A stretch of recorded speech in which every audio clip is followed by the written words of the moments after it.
অনির্বাণদা, নমস্কার। নমস্কার। নমস্কার, থ্যাংক ইউ। জি, থ্যাংক ইউ। আপনি এসছেন, খুবই খুশি হয়েছি। না, আমি তো ভেবেই রেখেছিলাম। নিশ্চয়ই, নিশ্চয়ই। সব হ্যাঁ, ভালো তো? জি, ভালো আছি। অনেকদিন পর দেখলাম, ভালো লাগলো। অনেকদিন পর, হ্যাঁ, হ্যাঁ, নিশ্চয়ই। হ্যাঁ, ফেসবুকে দেখলাম দিদি, আপনি, আপনারা সবাই পুজোর ছুটিতে বেড়াতে গেছেন। হ্যাঁ, এটা ঠিক। ঠিক, জি। ঠিক আছে। আজকে আমরা খুব লাকি যে মানবীদিও আছে, আপনি আছেন, অচিনদা তো আছেন, আজকে উনি বলবেন।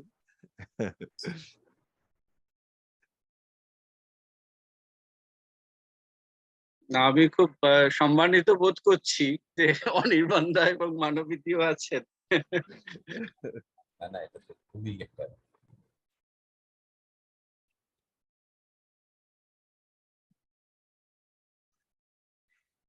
অনির্বাণদা, এমনিতে কি সাউন্ড কি ক্লিয়ার শোনা যাচ্ছে? একদম পরিষ্কার। আচ্ছা, আচ্ছা। কোনো প্রবলেম হ্যাঁ, আমাদের এখানে ওই যেটা হয় যে বিদ্যুতের বিভ্রাট চলে আর কি।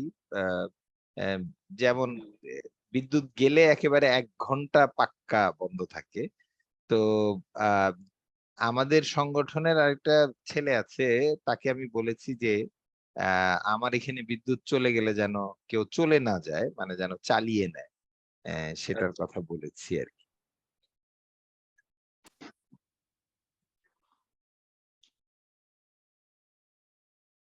বিদ্যুৎ চলে যায় মানে গোটা শহরেই, নাকি কিছু আহ, নির্দিষ্ট জায়গায়? এটা অল্টারনেট করে লোডশেডিংটা আচ্ছা, ডিস্ট্রিবিউট করে। এই এলাকায় চলে গেল তো ওই এলাকায় আবার অন থাকবে, আবার এইটাতে আছে তো ওইটাতে বন্ধ করে দেয়, এভাবে আচ্ছা। করে আর কি। তবে ডে প্রতিদিন অন অ্যান অ্যাভারেজ 3 ঘন্টা বিদ্যুৎ থাকে না। ও, এটা সকালে আর রাতে মিলিয়ে। ওই যে বিদ্যুৎ সাশ্রয়ের জন্য বা খরচটা কিছুটা সাশ্রয়ের জন্য সরকার এই সিদ্ধান্ত নিয়েছে। হুম।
অনির্বাণদা, তাহলে আমরা আহ আর 2-3 মিনিট দেখি, 8টা 5-এ আমরা শুরু করি, এখন 8টা 2 বাজে। হ্যাঁ। নিশ্চয়ই, হ্যাঁ, নিশ্চয়ই।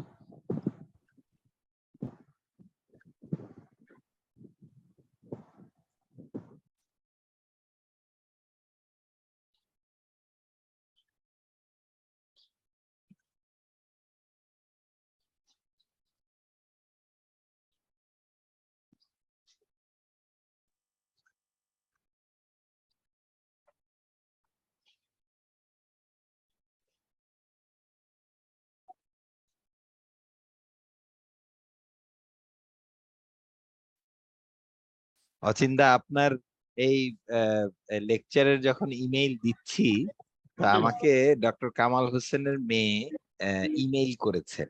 হ্যাঁ, আচ্ছা। ইমেইল করে আহ, আপনার সম্পর্কে সম্ভবত খোঁজ নিয়ে জানেন বা কিছু একটা তার ইয়ে আছে। সেখান থেকে উনি বললেন যে মানে আহ, মানে বাংলার পাঠশালার এই আলোচক এবং বক্তাদের সিলেক্ট করাটা খুবই খুবই পারফেক্ট হয়েছে। তো তো সেটা তো আমি বললাম যে ওনার সঙ্গে তো আমার আমি তো গিয়েছিলাম ওনার ওখানে এবং ওনার সঙ্গে ইন পার্সন সাক্ষাৎ হয়েছে। তো উনি খুব খুশি হলেন আর কি। যে ব্যারিস্টার সারা হোসেন চিনবেন, ডক্টর কামাল হোসেনের মেয়ে। হুম হুম হুম। জি, এই আর কি উনি মেইল করেছেন আপনার কথা উল্লেখ করে। আচ্ছা। আহ,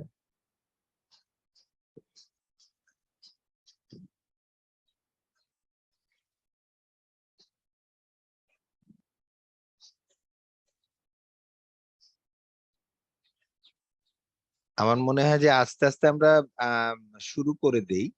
হ্যাঁ, তারপরে আহ, আহ, কারণ আমাদের 8টার সময় আমরা বলেছি শুরু করতে, আমরা 2-3 মিনিট অপেক্ষা করলাম সবাই যাতে জয়েন করতে পারে। তা আশা করি চলে আসবে তো সবাই। তো আমি উপস্থিত সকলকে আহ, আন্তরিক শুভেচ্ছা এবং ভালোবাসা জানিয়ে আজকের অমর্ত্য সেন পাঠচক্রের 5ম ক্লাস শুরু করছি। আজকে আহ, আমাদের সম্মানিত বক্তা অধ্যাপক ডক্টর অচিন চক্রবর্তী, তিনি আমাদের মাঝে উপস্থিত হয়েছেন এবং আজকে আমরা আরো সম্মানিত বোধ করছি যে ডক্টর মানবী মজুমদার তিনিও উপস্থিত আছেন। তিনি আমাদের 3য় ক্লাসটা নিয়েছিলেন পরিচিতি ও বিশ্ব ন্যায্যতা নিয়ে। এবং এই মাসেই 22 তারিখে যিনি ক্লাস নিবেন, আহ, আনন্দ বাজার পত্রিকার সাবেক সম্পাদক অনির্বাণ চট্টোপাধ্যায়, সৌভাগ্যবশত তাকেও আজকে আমরা পেয়ে গেছি, তিনিও আজকে আছেন। তো এটা খুবই আহ, আহ, উম, সৌভাগ্য এবং আমরা অত্যন্ত আনন্দিত যে একটা আহ, আহ, গুণীজন পরিবেষ্টিত অবস্থায় আজকে আমরা আলোচনাটা শুরু করতে পারছি। আহ, আমরা একটা কথা বলে নেই একটু সবার সুবিধার জন্য, যে আমরা চেষ্টা করেছি যে শনিবার ধরে তো আমাদের পাঠচক্রের ক্লাসগুলো হয়, সেটা আপনারা জানেন। কিন্তু আমরা চেয়েছি যে অল্টারনেটিভ শনিবারে করতে, অর্থাৎ একটা শনিবার যদি হয় আরেকটা শনিবার গ্যাপ দিই। কিন্তু আমরা যেহেতু টার্গেট করেছি ডিসেম্বরের মধ্যে আমরা এই পাঠচক্রের 12টা ক্লাস শেষ করব, সুতরাং এখন এই মাসে আমরা আর কোনো গ্যাপ দিতে পারছি না। মানে বক্তাদের তারিখ এবং আহ, আমাদের এদিক থেকে আয়োজন করার যে ক্যাপাসিটি সব মিলিয়ে এমন একটা অবস্থা দাঁড়িয়েছে, এই মাসে আমরা আর কোনো গ্যাপ দিতে পারছি না। এই মাসের 15 তারিখে যে শনিবার, সেখানে ক্লাস নেবেন ডক্টর বিনায়ক সেন। তারপরে ক্লাস নেবেন হচ্ছেন 22 তারিখে অনির্বাণ চট্টোপাধ্যায়। আহ, তারপরের ইয়েতে ক্লাস নেবেন হচ্ছে মানে 29 তারিখে, 29শে অক্টোবর ক্লাস নেবেন হচ্ছেন professor Mushtaq Khan, SOAS, university of London সোয়াসের প্রফেসর, ইকোনমিক্স এর প্রফেসর। তো সো সেই জন্য কিছুটা হয়তো আপনাদের উপর চাপ পড়বে, সেই জন্য আর কিছু পারা গেল না। এই আর কি প্রত্যেক শনিবারেই করতে হচ্ছে। তো আমি আজকের আহ, আহ, বক্তা সম্পর্কে খুব সংক্ষিপ্ত ভাবে পরিচয়, উনার পরিচয়, উনার কাজের পরিধি এত ব্যাপক যে আমি খুব অল্প করে, যারা একেবারেই জানেন না তাদের জন্য একটু সংক্ষিপ্ত পরিচিতি তুলে ধরছি। Professor Achin Chakraborty is a professor of economics and is currently the director of Institute of Development Studies, Kolkata, IDSK. Earlier, he was an associate professor at the Center for Development Studies in Kerala. He has research interest in welfare economics, development economics, health economics, and political economy of India. He received his PhD in economics from the University of California at Riverside, USA. He was a visiting professor at Sciences Po Paris and was a Psychopius Fellow at the University of Pavia, Italy. He has published widely in national and international journals, including Economic Theory, BMJ Global Health, Social Indicators Research, Economics Bulletin, Journal of Quantitative Economics, Environment and Development Economics. He co-edited 3 books: The Land Question in India, State Disposition and Capitalist Transition, Oxford University Press, 2017. তার দ্বিতীয় বই Changing Contexts and Shifting Roles of the Indian State, Springer থেকে বেরিয়েছে 2019-এ, and Capital in the East, Springer থেকে বেরিয়েছে 2019-এ. He has jointly authored the book Limits of Bargaining, Capital, Labor and the State in Contemporary India, CUP থেকে বেরিয়েছে 2019 সালে. His op-ed articles appear in leading Bengali newspapers, including Ananda Bazars and others. তো আমি একটু বলতে পারি যে ঠিক অল্প কয়েকদিন আগেই অমর্ত্য সেন কেন পাঠ্যক্রম বা আমাদের সিলেবাসে পশ্চিমবঙ্গে এবং এই সিলেবাসে কেন নেই, এইটা নিয়ে খুব সুন্দর একটা লেখা লিখেছে। এবং আমরা তো সাধারণত একটা নতুন জিনিস আমি এখান থেকে শিখলাম, সেটা না বললেই নয়।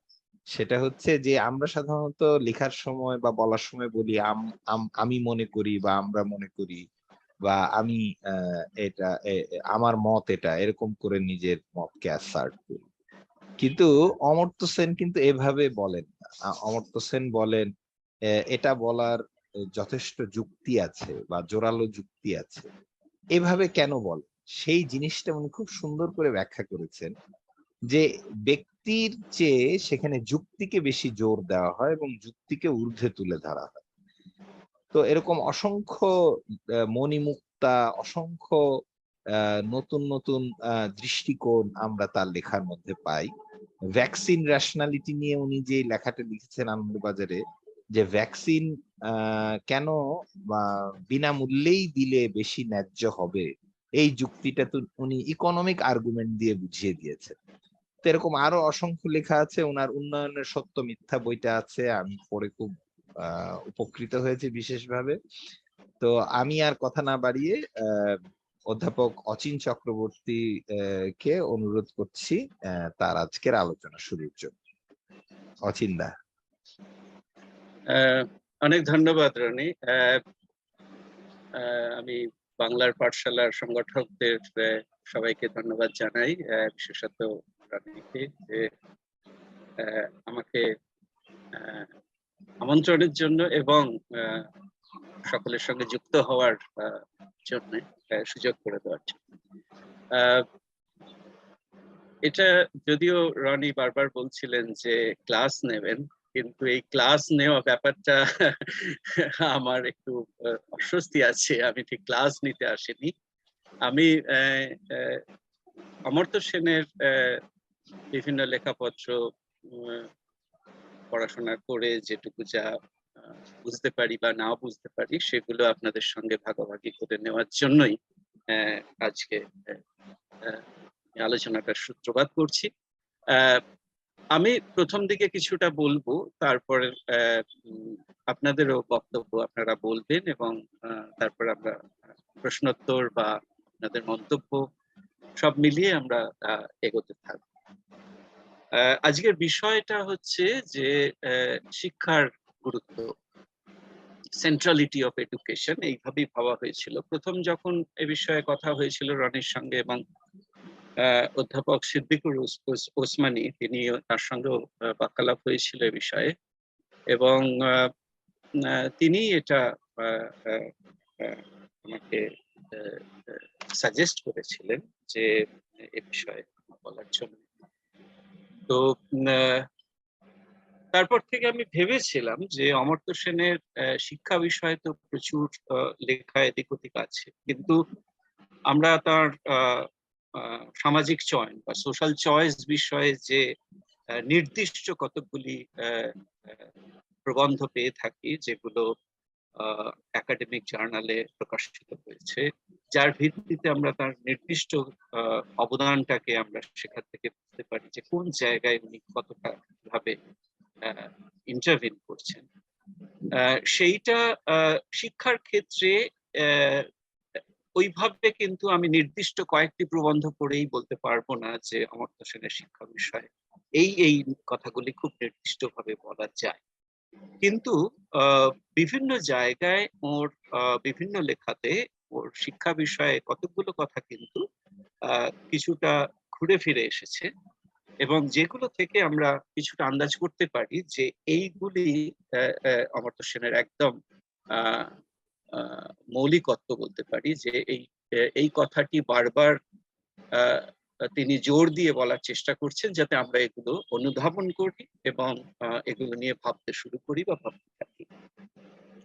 সেই রকম কয়েকটি কথা যদি আমাকে বলতে হয় যে কোন কোন বিষয়গুলোই উনি এ পর্যন্ত বেশি করে আলোকপাত করেছেন এবং আমাদের ভাবানোর চেষ্টা করেছেন, সেই রকম কয়েকটি বিষয় দিয়ে শুরু করব। শিক্ষা বেশিরভাগটাই অমর্ত্য সেন শিক্ষা বিষয়ক যে কটা লেখা লিখেছেন তার বেশিরভাগটাই কিন্তু বিদ্যালয় শিক্ষা নিয়ে, বিদ্যালয় শিক্ষা এবং বুনিয়াদী শিক্ষাই বেশি, কিন্তু প্রাথমিক শিক্ষা, কিন্তু কয়েকটি লেখাতে উনি উচ্চশিক্ষা নিয়েও কিছু কথা লিখেছেন। যেমন ওর প্রথম লেখাটি 1970, সেটি একটি বক্তৃতা, আসলে দুটো ভাগে বক্তৃতা উনি করেছিলেন হায়দ্রাবাদ ইনস্টিটিউট অফ পাবলিক এন্টারপ্রাইজে। 1970 সালে সেই বক্তৃতাটি তিনি দিয়েছিলেন। শিক্ষা বিষয়ে বিস্তৃত লেখা বলতে ওটাই তার মনে হয় প্রথম লেখা, যেখানে উনি খুব বিস্তৃতভাবে ভারতীয় শিক্ষার ব্যবস্থা নিয়ে লিখেছিলেন এবং যেখানে খুব গভীরভাবে কয়েকটি বিষয় উনি স্পর্শ করতে পেরেছিলেন ভারতীয় শিক্ষা ব্যবস্থায়। সেখানে উচ্চশিক্ষা এবং প্রাথমিক শিক্ষাকে মিলিয়ে উনি একটা দৃষ্টিভঙ্গি রেখেছিলেন সেই লেখাটি, এবং ওই 1970-এর সেই বক্তৃতাটি যেটা প্রকাশিত হয় পরবর্তীকালে, সেই রচনাটি, সেই বক্তৃতাটি প্রচুর আমি বলবো আইডিয়া আছে, যে আইডিয়াগুলো আমরা পরবর্তীকালে কিন্তু কোনো কোনো ক্ষেত্রে দেখেছি সেগুলোই উনি আবার অন্যভাবে রাখছেন, সেগুলোকে আরো প্রসারিত করে রাখছেন। আবার কিছু কিছু আইডিয়া কিন্তু পরে আর সেগুলো নিয়ে খুব উনি লেখেননি, যেটা আমরা 1970-এর বক্তৃতায় পেয়ে থাকি। সেই জন্য আমার মনে হয়েছে যে এরকম কয়েকটি বিষয় খুব গুরুত্বপূর্ণ। যেমন একটা বিষয় উনি সেই 1970-এর বক্তৃতাতে উনি বলেছিলেন একটি কথা, যেটা মূল কথা, সেটা হচ্ছে যে তখন দেখা যাচ্ছিল ভারতবর্ষে 50 এবং 60-এর দশকে মাঝামাঝি পর্যন্ত যে উচ্চশিক্ষা দারুণভাবে প্রসারিত হচ্ছে, কিন্তু প্রাথমিক শিক্ষা সেভাবে হচ্ছে না। যেমন পরিসংখ্যান দিয়ে বলা যায় যে প্রাথমিক শিক্ষার প্রগতি হয়েছে 60%, আর উচ্চশিক্ষার প্রসারণ হয়েছে 128%। অর্থাৎ এই যে একটা অদ্ভুত রকমের খুব বেশি একটা প্রসারণ হয়েছে মাত্র 2 দশকের মধ্যে উচ্চশিক্ষায় ভারতবর্ষে, এইটা কিন্তু উনি এটার মধ্যে একটা আশঙ্কা দেখতে পাচ্ছেন, এবং যে আশঙ্কাটি হচ্ছে যে কেন এই অদ্ভুত একটা অস্বাভাবিক প্রসারণ। অস্বাভাবিক মানে হয়তো অনেকে বলতে পারেন যা না, সেই সময় একটা জাতীয়তাবাদী ব্যাপার, উত্তর স্বাধীনতার পরবর্তীকালে ভারতবর্ষকে এগিয়ে যেতে হবে ইত্যাদি ইত্যাদি, ফলে আমাদের প্রচুর শিক্ষিত মানুষের প্রয়োজন এবং সেই জন্য উচ্চশিক্ষায় বেশি বেশি করে মনোযোগ দেওয়ার দরকার ছিল, এইভাবে কেউ ভাবতে পারেন ব্যাপারটা। কিন্তু উনি বলছেন না, এটার মধ্যে একটা অন্য গল্প আছে, এবং গল্পটি হচ্ছে, যে গল্পটি কিন্তু উনি পরবর্তীকালে বারবার সেটাকে নিয়ে এসেছেন, সেটা হচ্ছে যে এই উচ্চশিক্ষার প্রসারণের পেছনে আসলে একটা মধ্যবিত্ত সুবিধাভোগী একটা অংশ আছে, যাদের প্রবল চাপ ছিল এবং রাজনীতিকরা কিন্তু সেটার অন্যথা করতে পারেননি, এবং এটা 60-এর দশকের কথাই হচ্ছে সেই সময়। 50 বা 60-এর দশক।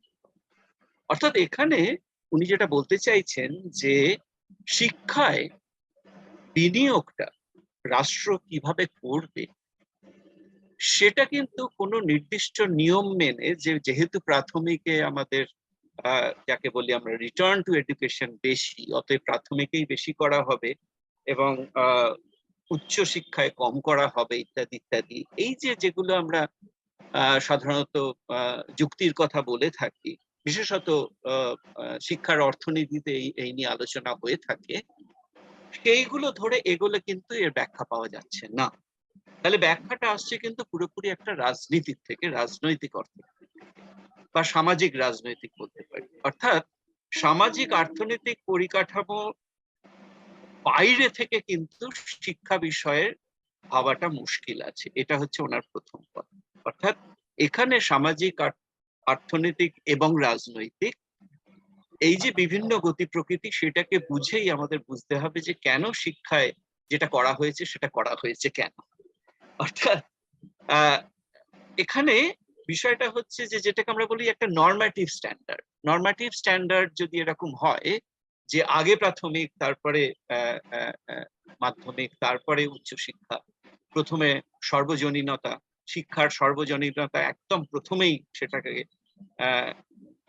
একেবারে অগ্রাধিকার দিতে হবে, শিক্ষার সর্বজনীনতা, স্কুল শিক্ষা বা বুনিয়াদী শিক্ষার সর্বজনীনতা সেটা আগে অগ্রাধিকার দিতে হবে, তারপরে উচ্চশিক্ষা। এইভাবে আমি যদি নরমেটিভলি ভাবি, সেইটা কিন্তু ভারতবর্ষের ইতিহাসে দেখতে পাচ্ছি না। 50-60-এর দশকে সেটা হয়নি এবং অনেকদিন পর্যন্ত কিন্তু প্রাথমিক শিক্ষাটা কিন্তু বিশেষভাবেই কিন্তু অবহেলিত ছিল। তো এইটা হচ্ছে ওর প্রথম, আমি বলবো যে ওর প্রথম অবজারভেশন যেটা, এবং খুব গভীরভাবে সেটা নিয়ে ভেবেওছেন যে কেন এটা হতে পারলো, কেন হচ্ছিল। এবং সেখানে একের পর এক শিক্ষা কমিশন হয়েছে, 2-3টে শিক্ষা কমিশন ওর মধ্যেই হয়ে গেছে, কিন্তু তা সত্ত্বেও কিন্তু শিক্ষা কমিশনরা কিছুটা বলেছে, কিছু কিছু নরম ভাবে বলেছে, অতটা কড়া ভাবে বলেননি, যেটা অমর্ত্য সেন বলেছেন তার বক্তৃতায়। কিন্তু শিক্ষা কমিশনের সেসব রিপোর্ট গুলো কিন্তু খুব একটা ধর্তব্যের মধ্যে আনা হয়নি।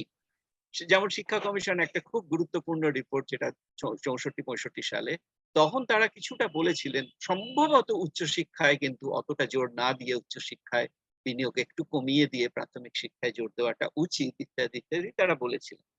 কিন্তু অমর্ত্য সেন এটাকে যতটা চাঁচাছোলা ভাষায় তার বক্তৃতায় বললেন, ওরকম ভাবে কিন্তু তার আগে আর কেউ বলেননি। এবং ধরে নিচ্ছি তার একটা খুব জোরালো একটা তার প্রভাব পড়েছিল শিক্ষা চিন্তায় ভারতবর্ষে সেই সেই সেই সেই সেই সময়। এটা দিয়ে আমি শুরু করলাম এই কারণে, আমি অতি সম্প্রতি কিছু বাংলাদেশের প্রসঙ্গেও কিছু দেখছিলাম, শিক্ষা, স্কুল শিক্ষা, এবং একদম অতি সম্প্রতি একটা ইউএসএআইডি একটা রিপোর্ট করেছে বাংলাদেশের, 2021-এ বেরিয়েছে সেটা সেপ্টেম্বরে। সেটি বাংলাদেশের হায়ার সেকেন্ডারি শিক্ষা, উচ্চ মাধ্যমিক শিক্ষা নিয়ে একটা রিপোর্ট। এবং সেই রিপোর্টে যে অবজারভেশন গুলো দেখতে পাচ্ছি, সেগুলো কিন্তু মোটামুটি ভাবে আমরাও যা নিয়ে কথা বলি, চিন্তিত হই, ঠিক সেগুলো সবই আছে তার মধ্যে। অর্থাৎ আমি পশ্চিমবঙ্গ বা ভারতবর্ষের ক্ষেত্রেও যে ধরনের সমস্যাগুলো দেখতে পাচ্ছি, বাংলাদেশের কিন্তু স্কুল শিক্ষা, বিশেষত উচ্চ মাধ্যমিক শিক্ষায় কিন্তু একই ধরনের সমস্যা তারাও কিন্তু দেখেছেন। এবং সেই জায়গা থেকে আমার মনে হলো যে সমস্যার প্রকৃতিটা বোধহয় একই রকম আমাদের ভারতবর্ষে বলি বা বাংলাদেশে বলি, এখন সমস্যার প্রকৃতিটা মোটামুটি ভাবে এক। সেটা কি? প্রাথমিকভাবে সেটা হচ্ছে যে কতটা স্কুল শিক্ষা আর কতটা উচ্চ শিক্ষা, এটা নিয়ে একটা সমস্যা। দ্বিতীয়ত যেটা হচ্ছে সেটা হচ্ছে যে এই যে প্রসারণ এবং তার সঙ্গে গুণমান, একদিকে যেমন প্রসার, আরো বেশি বেশি এনরোলমেন্ট, 100% এনরোলমেন্ট, এটার দিকে যেমন গতিটা বেশ ভালো রকমই হয়েছে, বলার মতো হয়েছে, দুই দেশেই, বাংলাদেশেও হয়েছে, ভারতবর্ষেও হয়েছে। কিন্তু একই সঙ্গে উদ্বেগটা দেখতে পাচ্ছি আমরা গুণমান নিয়ে, এবং সেই গুণমান নিয়ে উদ্বেগ যেটা, সেটা প্রায় একই রকম আমি দেখতে পেলাম সেখানে বাংলাদেশের রিপোর্টটিতেও যেভাবে বলা হচ্ছে গুণমান সম্পর্কে, এখানেও কিন্তু সেই একই কথা আমরা বারবার বলি এবং শুনি। তো সেই জন্য সমস্যার প্রকৃতিটা যেহেতু প্রায় একই রকম, সেই জন্য আমি ভাবলাম যে অমর্ত্য সেনের ওই 1970-এর ওখান থেকে শুরু করাটাই বোধহয় ভালো হবে। কারণ বাংলাদেশেও দেখলাম উচ্চ মাধ্যমিকে মোটামুটি ভাবে যদি আমি ড্রপ আউট দেখি, ড্রপ আউট কিন্তু অর্ধেকের বেশি, প্রায় 65% সম্ভবত ড্রপ আউট। আবার অন্যদিকে যদি আমি দেখি যে ছেলে এবং মেয়েদের তফাৎ, পার্থক্য, সেটা কিন্তু পশ্চিমবঙ্গেও নেই, বাংলাদেশেও নেই। ভারতবর্ষের অন্য রাজ্যে আছে, কিন্তু পশ্চিমবঙ্গে কিন্তু ছেলে এবং মেয়েদের মধ্যে ড্রপ আউট, বরং ড্রপ আউটটা মেয়েদের মধ্যে একটু কম, এবং বাংলাদেশেও ইদানিংকালে দেখা যাচ্ছে ড্রপ আউটটা মেয়েদের মধ্যে কম। সুতরাং সেদিক থেকে দেখতে গেলে পশ্চিমবঙ্গ এবং বাংলাদেশের মধ্যে বোধহয় মিলটা আরো বেশি পাচ্ছি আমি সেদিক থেকে দেখতে গেলে। তো এবার চলে যাই অমর্ত্য সেনের বক্তব্যগুলোর দিকে, যে তাহলে এখানে যে প্রশ্নটা উনি প্রথমেই তুলছেন সেটা হচ্ছে একদম রাষ্ট্রের ভূমিকা, একদম রাষ্ট্রের। অনেক সময় আমাদের কথাবার্তায়, দৈনন্দিন কথাবার্তায়, বিশেষত মধ্যবিত্ত শ্রেণীর মধ্যে আমরা দেখে থাকি, শিক্ষিত মধ্যবিত্ত শ্রেণীর মধ্যে দেখে থাকি, আমি পশ্চিমবঙ্গের কথাই বলছি, যে সেখানে এরকম বলা হয় যে সত্যি তোরা পড়াশোনা করে কি করবে, চাকরি বাকরি নেই, কিছু নেই। তো এই যে পড়াশোনা করে কি করবে, চাকরি বাকরি নেই, ফলে তারা পড়তেও যাচ্ছে না, ফলে অষ্টম শ্রেণীতে তারা স্কুল যাওয়া ছেড়ে দিয়ে কাজে ঢুকে যাচ্ছে। এই যে একটা ন্যারেটিভ আছে, এই রকমের একটা আখ্যান আমরা শুনতে পাই চারপাশে, এটার ভিত্তিটাকেও কিন্তু অমর্ত্য সেন বারবার চ্যালেঞ্জ করছেন। কিভাবে করছেন? উনি বলছেন যেটা, যে আমাদের বিভিন্ন রকমের সমীক্ষা থেকে যেটা উঠে আসে সেটা হচ্ছে যে ছেলে মেয়েদের বাবা মারা কিন্তু প্রবলভাবে চাইছেন যে তাদের ছেলে মেয়েরা পড়াশোনা করুক। কোনো বাবা মা কিন্তু ছেলে মেয়েকে কিন্তু স্কুল থেকে বার করে নিয়ে চলে আসছে। তাহলে তারা একসময় গিয়ে ছেড়ে দিচ্ছে কেন? এখানে কিন্তু তাহলে নজরটা দিতে হবে আসলে বিদ্যালয়, আসলে স্কুলে। অর্থাৎ এখানে যেটা আমরা অর্থনীতির পরিভাষায় যাকে বলি যোগানের দিক, অর্থাৎ চাহিদার দিকটাকে, চাহিদার দিকে সমস্যা থাকতেও পারে, কিন্তু চাহিদা অর্থাৎ বাবা মারা চাইছে ছেলে মেয়েরা শিক্ষিত হোক বা না হোক, এই চাহিদার দিক থেকে যোগানের দিকটা কিন্তু অনেক বেশি গুরুত্বপূর্ণ। এটা কিন্তু অমর্ত্য সেন বারবার বলে এসেছেন এবং আজও তিনি সেটাই বলবেন। অর্থাৎ এখানে রাষ্ট্র যখন তার ভূমিকাটা পুরোপুরি যখন করেনি, যেখানে যোগানের দিক থেকে একটা অভাব থেকে যাচ্ছে নানান রকমের, সেটা সামগ্রিকভাবে অভাব, সেটা বন্টনের ক্ষেত্রে অভাব, অর্থাৎ একটা ডিস্ট্রিবিউশনাল সমস্যা আছে, বন্টনের ক্ষেত্রে অভাব, এই অভাবটা যতক্ষণ আছে, এই বন্টনের অসাম্যটা আছে, ততক্ষণ পর্যন্ত আমি কিন্তু চাহিদাকে দোষারোপ করতে পারবো না। এটা হচ্ছে আমার বক্তব্য। এবং সেখানে যদি চাহিদা জনিত, আমি যদি দেখেও থাকি যে অষ্টম শ্রেণীর পরে সে স্কুলে যাওয়া ছেড়ে দিয়ে কাজে ঢুকলো, সেটা কিন্তু তার ইচ্ছাকৃত একটা চয়ন বলা যায় না, সেটা তার নিজস্ব পছন্দ বলে বলা যায় না। কারণ হচ্ছে পরিস্থিতিটা এমনই যেখানে বিদ্যালয়ে থেকে, বিদ্যালয়ে থাকার আকর্ষণটা তার ক্রমশ কমে আসছে। এই যে বিদ্যালয়ে থাকার আকর্ষণটা ক্রমশ কমে আসছে, অর্থাৎ বিদ্যালয়গুলোকে আমরা যথেষ্ট আকর্ষণীয় করে তুলতে পারিনি একটা 14 বছর 13 বছরের ছেলের কাছে, মেয়েরা কিন্তু আরেকটু করছে। ছেলেরা, পশ্চিমবঙ্গের কথা বলছি, পশ্চিমবঙ্গে কিন্তু 14-15 বছর বয়সে অনেক ছেলে বেরিয়ে চলে যাচ্ছে, যেখানে মেয়েরা কিন্তু আরেকটু করছে। তো যাই হোক, এগুলোর অনেক সামাজিক কারণ থাকতে পারে, কিন্তু আমি যেটা বলছি যে বিদ্যালয়ের আকর্ষণটা, সেটা কিন্তু আমাদেরই হাতে, মানে যোগানটা কিন্তু সেই জায়গাটা, অর্থাৎ এখানে যোগানের দিকের জোরটা, এটা কিন্তু অমর্ত্য সেন বারবার এটা বলে এসেছেন, এবং সেই 1970 থেকে শুরু করে আজ পর্যন্ত অমর্ত্য সেন কিন্তু এই কথাটি বারবার বলে এসেছেন, যে আসলে রাষ্ট্রকে এটা দেখতে হবে এবং রাষ্ট্রকে ওই যোগানের দিকটা দেখতেই হবে। এবং সেখানে আমাদের এই যে গল্পগাছা, যে না না সত্যি তো পড়ে কি করবে, তারা খুব রেশনাল ডিসিশন নিচ্ছে, কারণ পড়েও তো চাকরি পাবে না, সেই জন্য তারা পড়ছে না, কাজ পড়া ছেড়ে দিচ্ছে, এটা অমর্ত্য সেন একেবারেই মনে করেন না এটা একটা গ্রহণযোগ্য যুক্তি। তৃতীয়ত যে প্রশ্নটা অমর্ত্য সেনে যেটা ঘুরে ফিরে আসছেন সেটা হচ্ছে যে এটা আমরা কিভাবে করতে পারি। যোগান বাড়ানোটা তো একটা ভুল। বাংলাদেশে যেমন বারবার যেটা চেষ্টা করা হয়েছে কম্পালসারি এডুকেশন। কম্পালসারি এডুকেশন বাংলাদেশে কিন্তু এটা হয়েছে, কনস্টিটিউশনও আছে যে ইউনিভার্সাল এবং কম্পালসারি এডুকেশন, এটা এটা বাংলাদেশের সংবিধানে আছে। তো এই যে সংবিধানের মধ্যে কম্পালসারি এডুকেশন ঢুকিয়ে দেওয়া, অথবা ভারতবর্ষে যেটা আমরা করেছি সেটা হচ্ছে যেটা 2010 সালে আমাদের যেটাকে বলা হয়, এটা খুবই পরিচিত একটা রাইট টু এডুকেশন অ্যাক্ট যেটাকে বলে, শিক্ষার অধিকার। এবং সেটা মূলত বুনিয়াদী শিক্ষার অধিকার, ক্লাস 8 পর্যন্ত, অষ্টম শ্রেণী পর্যন্ত প্রত্যেকের শিক্ষার অধিকার।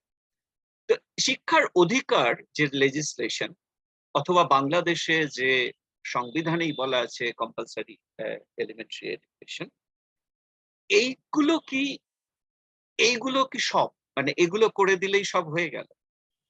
অমর্ত্য সেন এই জায়গাটা বারবার বলতেন যে না, এটা কিছুটা সহায়তা করতে পারে, কিন্তু আসলে যেটা দরকার সেটা হচ্ছে যে ওই যেটা বললাম, একদিকে তার রাজনৈতিক অর্থনীতি বলতে পারেন, বা রাজনৈতিক সামাজিক যে তার যে পাওয়ার ইকুয়েশন বলা যায়, সেইটাকে আঘাত করা নানান ভাবে। আর দ্বিতীয়ত যেটা, সেটা হচ্ছে যে মানে এখানে ওই যেটাকে কিছুটা মরাল এগ্রিমেন্ট আমরা বলতে পারি, অর্থাৎ ন্যায্যতার জায়গা থেকে সবাইকে এক জায়গায় আসতে হবে। অর্থাৎ যে যে মানুষ, যে সচ্ছল পরিবারটি তার সন্তানকে অনেক বেশি অর্থ ব্যয় করে ভালো গুণমানের শিক্ষা দিতে পারলো, তাকেও ভাবতে হবে যে সর্বজনীন শিক্ষার গুরুত্বটা কতটা। অর্থাৎ এই জায়গাটা, অর্থাৎ আমি আমার সন্তানকে, আমার অর্থ আছে বলে আমি তাকে ভালো গুণমানের শিক্ষা যেমন দিচ্ছি, একই সঙ্গে আমি এটাও চাইবো যে ভালো গুণমানের শিক্ষা যেন সর্বজনীন হয়, অর্থাৎ অন্তত বিদ্যালয় শিক্ষাটা যেন সর্বজনীন হয়, এবং সেখানে যেন ওই অসাম্যটা বা বৈষম্যটা ওটা যেন খুব মাথাছাড়া দিয়ে না ওঠে। তাহলে তৃতীয় যেটা বলছি ওই জন্য, যে সেটা হচ্ছে যে এই বৈষম্যটা কমানোটা কিন্তু শুধুমাত্র রাইট টু এডুকেশন অ্যাক্টের কাজ নয়, এটা কিন্তু সামগ্রিকভাবে সমাজের কাজ। এবং সেই সমাজের কাজটা কিন্তু হবে এইভাবে, যেটাকে উনি বারবার ওটাকে বলছেন যে এটা একটা ন্যায্যতার জায়গা থেকে ভাবতে হবে, এবং সেটা কিন্তু শুধু আইনের জায়গা থেকে ভাবলে চলবে না। অর্থাৎ এটা শুধু আইনের ব্যাপার না, অর্থাৎ আইন করে দিলেই যে বুনিয়াদী শিক্ষাটা সর্বজনীন হয়ে গেল, আমরা দেখতেই পাচ্ছি হয়নি। ভারতবর্ষের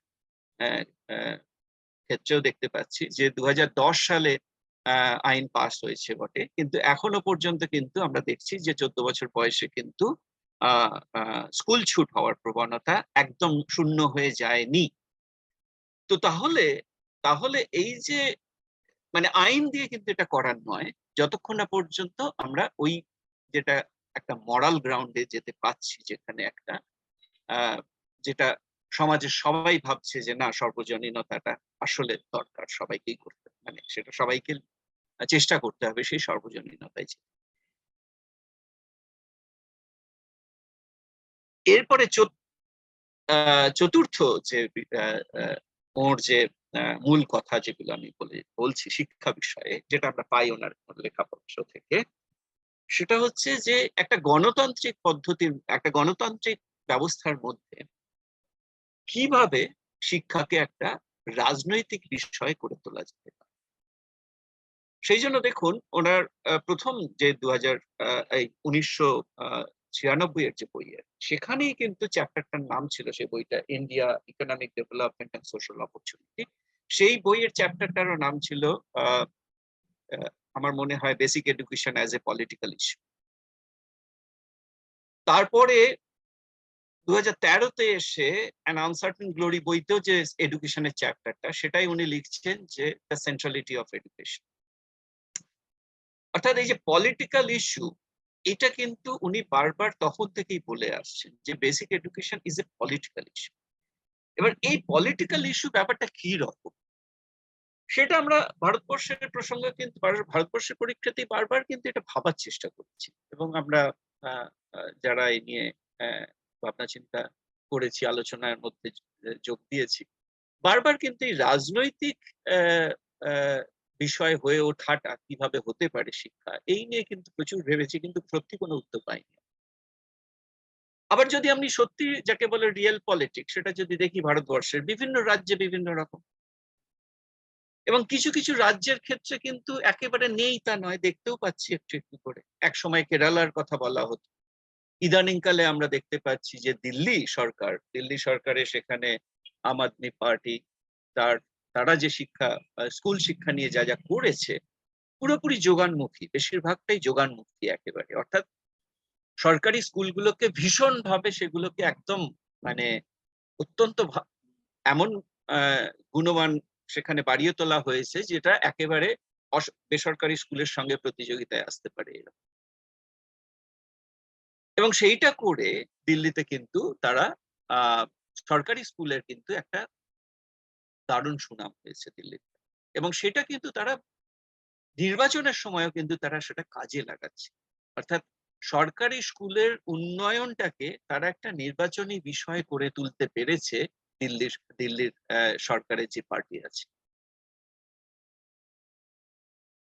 তো এরকম ভাবে কিছু কিছু রাজ্যের বিচ্ছিন্নভাবে আমরা হয়তো দেখতে পাচ্ছি যে বিদ্যালয় শিক্ষাটা একটা রাজনৈতিক বিষয় হয়ে উঠতে পারে, কিন্তু সামগ্রিকভাবে ভারতবর্ষে কিন্তু এটা হয়ে ওঠেনি, দুর্ভাগ্যের বিষয়। অর্থাৎ বিদ্যালয় শিক্ষার ব্যর্থতার জন্য কোনো সরকার নির্বাচনে হেরে যাচ্ছে, এইটা আমরা কিন্তু ভারতবর্ষে দেখি না। কিন্তু অমর্ত্য সেনের এই জায়গাটায় কিন্তু একটা ওর কিছুটা আশা বলা যায়, যে সেটা হচ্ছে যে রাজনীতির কেন্দ্রে শিক্ষা বিষয়টা হয়তো আসবে একসময়। সুতরাং এই গণতন্ত্রে একটা গণতান্ত্রিক ব্যবস্থার মধ্যে শিক্ষাকে কিভাবে রাজনৈতিক বিষয় করে তোলা যায়, বিশেষ করে বিদ্যালয় শিক্ষা, সেইটা কিন্তু অমর্ত্য সেন বারবার বলে এসেছে। এছাড়া যেটা বলা যেতে পারে শেষে আমি বলতে পারি, সেটা হচ্ছে যে শিক্ষা নিয়ে যে বা শিক্ষার সর্বজনীনতা এবং সমান গুণমান এবং সর্বজনীনতা, এটার জন্য যা যা করণীয়, এক তো হচ্ছে বেশি খরচ করা। মানে আপনারা জানেন বোধহয় ভারতবর্ষ এবং বাংলাদেশ এ বিষয়ে প্রায় কাছাকাছি, এবং ভারতবর্ষ সামান্য বেশি, আমাদের এখানে 3.4 3.5 অফ জিডিপি এইরকম, আর বাংলাদেশের সেটা 2.6, কিছুটা আরো নিচে আছে, আর একটু নিচে। তো সাধারণভাবে ভারত, বাংলাদেশ, পাকিস্তানে কিন্তু এই শিক্ষায় খরচটা কমই হয় জিডিপির শতাংশ হিসেবে, এবং ভারতবর্ষে কিন্তু জিডিপি শতাংশ হিসেবে একে 6% করার জন্য কিন্তু বারবার বিভিন্ন কমিটি বলে এসেছে এটাকে 6% না করলে হবে না। কারণ বেশিরভাগ দেশেই কিন্তু, বা অনেক দেশে আমরা দেখতে পাচ্ছি এটা 6% প্রায় কাছাকাছি, মানে অন্তত 3, 3.5, 4 তো নয়, এর তারও বেশি। কিন্তু ভারতবর্ষে এখনো এটি এখন বোধহয় 3.8 হয়। তো সুতরাং খরচ বাড়ানোটা তো একটা বিষয় তো থাকছেই, যে শিক্ষায় খরচ বাড়াতে হবে, কারণ এটি রাষ্ট্রেরই দায়িত্ব। কিন্তু এখানে আমি যেটা দেখলাম, বাংলাদেশে বোধহয় এক রকমের বিদ্যালয় রয়েছে যারা কিন্তু ওই শিক্ষকের বেতনটা সরকার দেয়, কিন্তু সেগুলোকে কিন্তু সরকারি স্কুল বলা হচ্ছে না। সরকারি স্কুল, কম সংখ্যক সরকারি স্কুল আছে, কিন্তু বেশি সংখ্যক হচ্ছে এইরকম স্কুল যেখানে বেতনটা সরকার দিয়ে থাকে এরকম। অর্থাৎ 2 ধরনের স্কুল বোধহয় বাংলাদেশে আছে। তো কিন্তু পাশাপাশি তার মানে হচ্ছে এখানে মানে বেতন ছাড়া বাকি খরচ যেগুলো, সেগুলো বোধহয় কিছু কিছু গ্র্যান্ট দেওয়া হয়, কিন্তু এর বাইরে বোধহয় আর বেশি কিছু দেওয়া হয় না। অর্থাৎ ওই জায়গাটা বোধহয় একটু ঘাটতি আছে, এবং এই বিদ্যালয়গুলোকে কিন্তু চালিয়ে নিতে হয় কোনোভাবে। তো এইরকম একটা ব্যবস্থা বোধহয় বাংলাদেশে আছে। আর আমাদের এখানে তো রাজ্যে রাজ্যে এটা ভীষণ তফাৎ পাওয়া যায়। পশ্চিমবঙ্গে যেটা হয় সেটা হচ্ছে যে ওই একই, যে বেতনটা তো সরকার পুরোপুরি দিয়ে দিচ্ছে, কিন্তু বেতনের বাইরে যে অন্য খরচগুলো সেগুলো একটু সবসময় একটা টানাটানি থাকে। হ্যাঁ, সেই টানাটানি কিন্তু আহ আপনারা হয়তো শুনেছেন যে সর্বশিক্ষা অভিযান বলে একটা ব্যাপার ছিল ভারত সরকারের, এবং তার ফলে প্রচুর টাকা সংস্থান করা হয়েছিল, এবং যার ফলে এখন আর ওই বিদ্যালয়ের ওই বাড়িটা নেই, বা বাড়িটা ভেঙে পড়ছে, বা একটা মাত্র ক্লাসরুম, হ্যাঁ, পানীয় জল নেই, ওই রকম বিদ্যালয় এখন আর খুব একটা দেখা যায় না। অর্থাৎ ফিজিক্যাল ইনফ্রাস্ট্রাকচার যেটা, সেটার একটা উন্নতি ঘটেছে গত 20 বছরে, বলবো গত 20 বছরে এই উন্নতিটা ঘটেছে।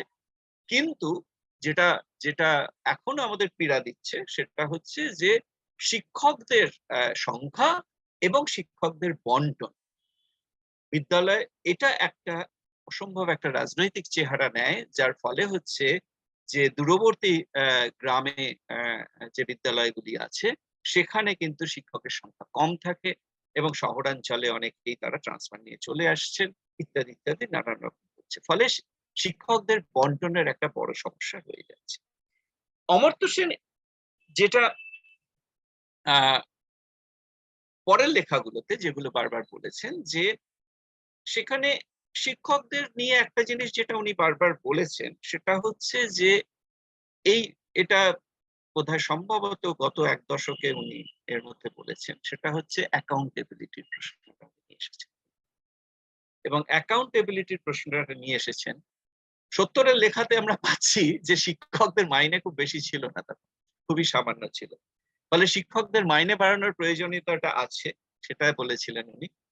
কিন্তু এখন উনি বলছেন যে শিক্ষকদের মাইনে তো অনেক বেড়েছে, কিন্তু অ্যাকাউন্টেবিলিটির একটা সমস্যা আছে।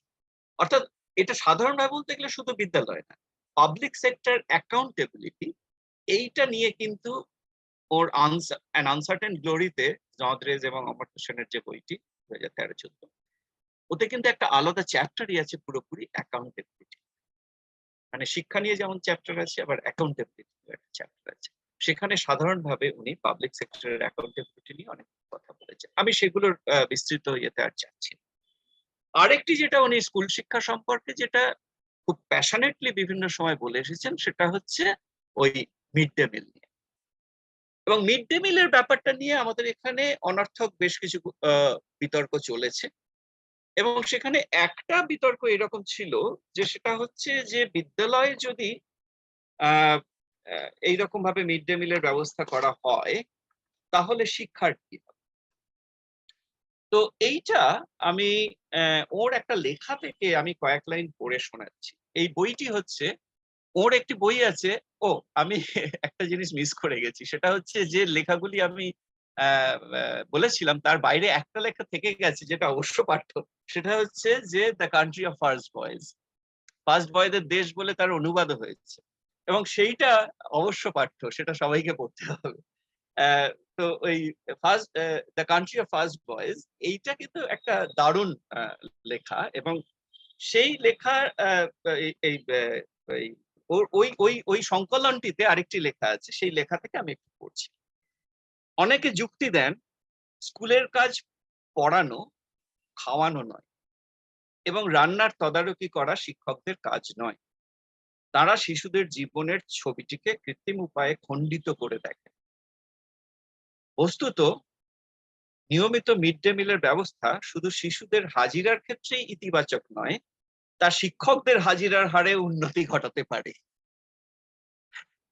এই যুক্তিটা দেখুন একটু, কারণ এর আগে কিন্তু আমাদের প্রচুর গবেষণাপত্রে আমরা দেখতে পাচ্ছি শিক্ষকের হাজিরা একটা সমস্যা, সেটা বাংলাদেশেও সমস্যা, সেটা ভারতবর্ষেও সমস্যা, শিক্ষকের হাজিরা একটা সমস্যা। তো এখানে উনি মিড ডে মিলটাকে জুড়ে দিয়ে বলছেন যে মিড ডে মিলে কিন্তু যে শুধুমাত্র যে ছাত্রছাত্রীদের হাজিরা বাড়বে তাই নয়, শিক্ষকদের হাজিরাও বাড়বে। যেহেতু শিক্ষার ফল একদিনে পাওয়া যায় না, তাই এমন একটি স্কুলের শিক্ষক যদি স্কুল কামাই করেন যেখানে মিড ডে মিলের ব্যবস্থা নেই, তার ছাত্রদের প্রতি তৎক্ষণাৎ ধরা পড়ে না, দীর্ঘদিন পর তা গোচরে আসে। কারণ শিশুরা খেলাধুলা করতেও সমানভাবে ভালোবাসে, শিক্ষক না থাকলেও তারা খেলাধুলা করে কাটিয়ে বাড়ি চলে যেতে পারে, এবং এ নিয়ে প্রতিবাদ ধ্বনিত হয় না। অন্যদিকে যদি শিশুরা খাবারের জন্য স্কুলের মিড ডে মিলের ওপর ভরসা করে থাকে, শিক্ষকের গড় হাজিরার প্রতিক্রিয়াটা অনেক বেশি স্বতঃস্ফূর্ত হয়। স্কুল কর্মীদের গড় হাজিরার ক্ষেত্রে এইরকম স্বতঃস্ফূর্ত প্রতিবাদ নিঃসন্দেহে স্কুলের সুষ্ঠু পরিচালনার ক্ষেত্রে ইতিবাচক ভূমিকা পালন করতে পারে। সাধারণ অভিযোগ করা হয় স্কুলে মিড ডে মিলের ব্যবস্থা সাধারণ পঠন পাঠনে বাধা তৈরি করে, কিন্তু আসলে তা করে না, বরং শিক্ষকদের হাজিরা সুনিশ্চিত করার মধ্য দিয়ে তা পঠন পাঠনের কার্যকারিতাকে উন্নত করে। তো এই যে একটা অন্যভাবে ঘুরিয়ে মিড ডে মিলকে নিয়ে আসা এবং সেখানে মিড ডে মিলের আরেকটি সুফল আমরা পাচ্ছি, সেটা হচ্ছে যে শিক্ষকদের হাজিরাকেও নিশ্চিত করে, এইটা একটা চমৎকার যুক্তি। তো এইটা এই লেখাটির মধ্যে আমরা পাচ্ছি। এবার মিড ডে মিলের ক্ষেত্রেও কিন্তু যে প্রবল আপত্তি উঠতো, সেই আপত্তিগুলোকে উনি একটার পর একটা কিন্তু ধরাশায়ী করেছেন বারবার একথা বলে যে মানে ছাত্রছাত্রীরা বিদ্যালয়ে আসছে মিড ডে মিলের টানে, এটাই হোক না, মানে এটার মধ্যে তো there is nothing defeatist about it, যে তারা শুধুমাত্র মিড ডে মিল খাবে বলেই আসছে, অতএব শিক্ষা চুলোয় গেল, শিক্ষার কোনো এখানে আর কোনো জায়গা রইলো না। এটা একেবারেই ভুল ধারণা। তারা বিদ্যালয়ে আসছে এটাই একটা বড় কথা, এবং তারপর শিখছেও বটে। সুতরাং যেখানে স্কুল ছুটটা একটা সমস্যা, সেখানে মিড ডে মিলটা তো একটা অবশ্যই অগ্রাধিকার পাওয়া উচিত, এই কথাটা কিন্তু উনি বারবার বলেছেন। এবং সেখানে কিন্তু আরেকটি বিতর্ক উঠেছিল, সেটা হচ্ছে মিড ডে মিল কি ধরনের মিড ডে মিল, সেটা রান্না করা খাবার হবে নাকি শুকনো খাবার হবে। এবার শুকনো খাবারের সমস্যাটা হচ্ছে যে সে ছেলেটি বা মেয়েটি খাবারটি নিয়ে বাড়ি চলে যায়। এবার বাড়িতে গিয়ে সেই খাবারটা কিভাবে বন্টিত হচ্ছে সেটা কিন্তু আর কেউ আমরা জানতে পাচ্ছি না। কিন্তু আমি যদি তাকে রান্না করা খাবারটি দিই, সে তাহলে বিদ্যালয়ে বসেই পেট পুড়ে খেয়ে তবে বাড়িতে যাচ্ছে। এটাও কিন্তু অমর্ত্য সেনই বলেছে যে তফাৎটা কেন হবে, যে রান্না করা খাবার এবং শুকনো খাবারের মধ্যে পার্থক্যটা কেন হবে, সেটাও কিন্তু অমর্ত্য সেনই বুঝিয়ে দিয়েছে। তো এইরকম ছোট ছোট যেগুলোকে আমরা বলে থাকি যে মানে ওই প্রায়োগিক সমস্যা, যেগুলো একটা হচ্ছে নীতির সমস্যা, নীতির দিক থেকে ভুল নীতি বা ইত্যাদি, সেটাকে কতটা সেটাকে আমরা ঠিক করতে পারি তর্কের মাধ্যমে, এবং এই বিতর্কটা চলতেই চলা উচিত আর কি। আবার অন্যদিকে যে প্রায়োগিক সমস্যাগুলো আছে, সেগুলো আলোচনায় কিন্তু উঠে আসা উচিত বারবার। অর্থাৎ এই যে আলোচনার মাধ্যমে শুধুমাত্র নীতি তৈরি নয়, প্রায়োগিক সমস্যাগুলোকেও যাতে যাতে অ্যাড্রেস করা যায়, সেইটা কিন্তু উনি কিন্তু এই নির্দেশটাও দিয়ে গেছে। এরকম প্রায়োগিক সমস্যা কিন্তু বেশ কয়েকটি আছে। মানে একটা তো বললাম শিক্ষকদের অ্যাকাউন্টেবিলিটির প্রশ্ন, মিড ডে মিলের এই প্রশ্নগুলো আসছে, এগুলো কিন্তু বারবার উনি লেখাতে আনছেন। এই 2003 যে বক্তৃতাটা উনি দিলেন এডেনবারাতে, যেটা ওর ওই যেটা ওই কমনওয়েলথ কান্ট্রি গুলোর প্রসঙ্গে উনি সেই বক্তৃতায় আবার উনি 2003 সালে সেখানে কিন্তু উনি, যেহেতু এখানে আর শুধু ভারতবর্ষের কথা তো নয়, সামগ্রিকভাবে উনি বলছেন, এবং সেইখানে কিন্তু উনি একটি বিশেষ বিষয়কে ভীষণভাবে, খুব তীক্ষ্ণভাবে কিন্তু সেটাকে তুলে ধরেছেন। এবং যেটা আমার মনে হচ্ছে যে এটা কিন্তু অন্য লেখাগুলোতে আমরা আগে অতটা পাইনি, কারণ অন্য লেখাগুলো উনি ভারতবর্ষের সমস্যা ঘিরে যে সমস্যাগুলোকে তুলে ধরতেন, বিদ্যালয় শিক্ষার সমস্যা সেই জায়গা থেকে, কিন্তু এই লেখাটিতে বিশেষভাবে অনেকটা জায়গা উনি দিয়েছেন, সেটা হচ্ছে যে কি পড়াচ্ছি, অর্থাৎ কারিকুলাম।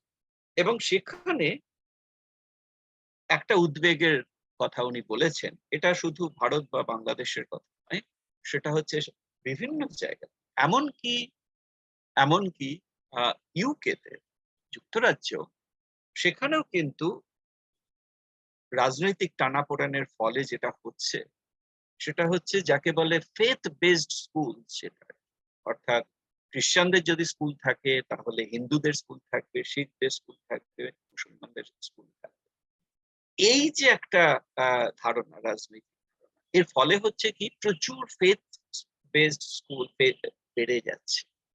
অর্থাৎ ধর্মীয় বিশ্বাস ভিত্তিক যে বিদ্যালয়গুলি, সেই ধরনের বিদ্যালয়ের সংখ্যা বেড়ে যাচ্ছে, এমনকি যুক্তরাজ্য। এবং এইটা নিয়ে উনি খুব উদ্বেগ প্রকাশ করেছেন। বলছেন যে বিদ্যালয়ে কেন এইরকম?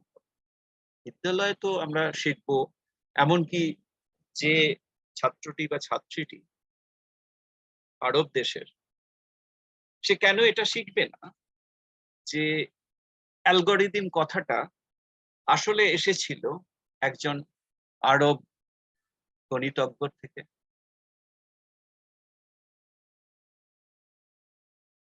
আরব গণিতজ্ঞ আল খারিজমির নামে, সেখান থেকে আলগরিদম কথাটা এসেছে। এটা এটা একজন আরব দেশের ছাত্র বা ছাত্রী এইটা দেখে সে গর্বিত বোধ করবে, নাকি সে একটা ধর্মভিত্তিক একটা পরিচিতি দিয়ে সে গর্বিত বোধ করবে? এই প্রশ্নটা কিন্তু উনি ওই লেখাটায় তুলছেন। এবং এই লেখাটি খুব জোরালো ভাবে এই প্রসঙ্গটি উনি এনেছেন। এবং এইটা নানান ভাবে, যেমন ভারতবর্ষে আমরা দেখতে পাচ্ছি ইদানিংকালে, সেটা হচ্ছে যে গণিতে বা বিজ্ঞানে আমরা এখন কি করতে পারি, সেই আলোচনা থেকে চলে গেছি আমরা 2000 বছর বা 3000 বছর আগে আমরা গণিতে কি করেছি। এই যে আলোচনাটা, এবং এটাও কিন্তু একটা জ্ঞান হিসেবে বা জ্ঞানের ক্যাপসুল হিসেবে আমাদের শিক্ষা ব্যবস্থার মধ্যে ঢুকে পড়ছে একটু একটু করে। এই সমস্যাটাকে নিয়ে স্পষ্টভাবে কিন্তু অমর্ত্য সেন ওই এডিনবরার বক্তৃতাটায় কিন্তু বলেছেন, যেটা দ্য গার্ডিয়ান পত্রিকায় ছাপা হয়েছে, যেটা আমি রেফারেন্স দিয়েছি। এবং এইটা এমনই একটা প্রশ্ন, যেটা কিন্তু আর শুধুমাত্র ওই রাষ্ট্রীয় নীতি, মানে শিক্ষা নীতি বলতে যেটা বলি, তার মধ্যে আর আবদ্ধ থাকছে না। মানে শুধু শিক্ষা বিষয়ক এবং সেখানে শিক্ষার যারা প্রশাসক, সেখানে শিক্ষা নিয়ে যারা নীতি করেন, শিক্ষা বিষয়ক যে কমিশন হয়, এইগুলোর মধ্যে আর আটকে থাকছে না। তার থেকে একটা যেন ছিটকে বেরিয়ে গিয়ে এমন একটা জায়গায় চলে যাচ্ছে, মনে হচ্ছে যেন এটা আমাদের হাতের বাইরে চলে যাচ্ছে। অর্থাৎ সেখানে এর আগে আমরা দেখেছি যে শিক্ষার বা বিদ্যালয় শিক্ষার মানে মর্মবস্তু কি হবে, তার কারিকুলাম কি হবে, সেই নিয়ে বিস্তর আলোচনা আমরা বিভিন্ন সময় করেছি। একটা সময় পাঠ্য বইগুলোকে নিয়ে আমরা ভীষণ সমালোচনা করেছি যে এগুলো ভীষণভাবে পিতৃতান্ত্রিক সমাজেরই প্রতিফলন, এই বইগুলো, সেগুলোকে পাল্টাতে হবে। কিছু কিছু ক্ষেত্রে পাল্টানো হয়েওছে। এবং সেখানে যেখানে লিঙ্গভিত্তিক অসাম্য বিষয়টা যেখানে আসছে, সেইটা কিন্তু এখন অনেকেই সচেতন এবং পাঠ্য বইতে আস্তে আস্তে একটু একটু করে আনার চেষ্টা, সব হয়েছে বলা যায় না, কিন্তু কিছু কিছু হয়েছে।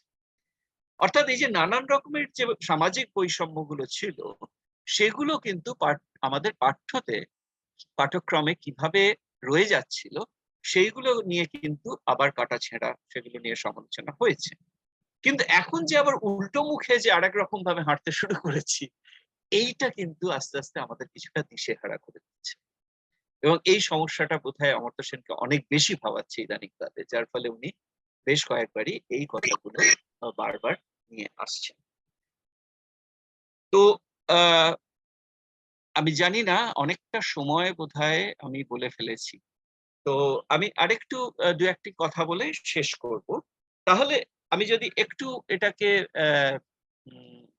সারাংশ বলি আর কি, সারাংশ করতে চাই, তাহলে অমর্ত্য সেনের শিক্ষা বিষয়ক, আবার যেটা বললাম যে শিক্ষা বিষয়ক উনি ওই 1, 2, 3, 4 করে এরকম বলে দিচ্ছেন বলে ওরকম কোনো লেখা ওনার নেই। বিভিন্ন লেখাতে নানান ভাবে আসছে। তার বেশিরভাগ লেখাই কিন্তু ভারতবর্ষের শিক্ষা, বিশেষত বিদ্যালয় শিক্ষা ব্যবস্থাকে ঘিরে ওনার লেখাগুলি।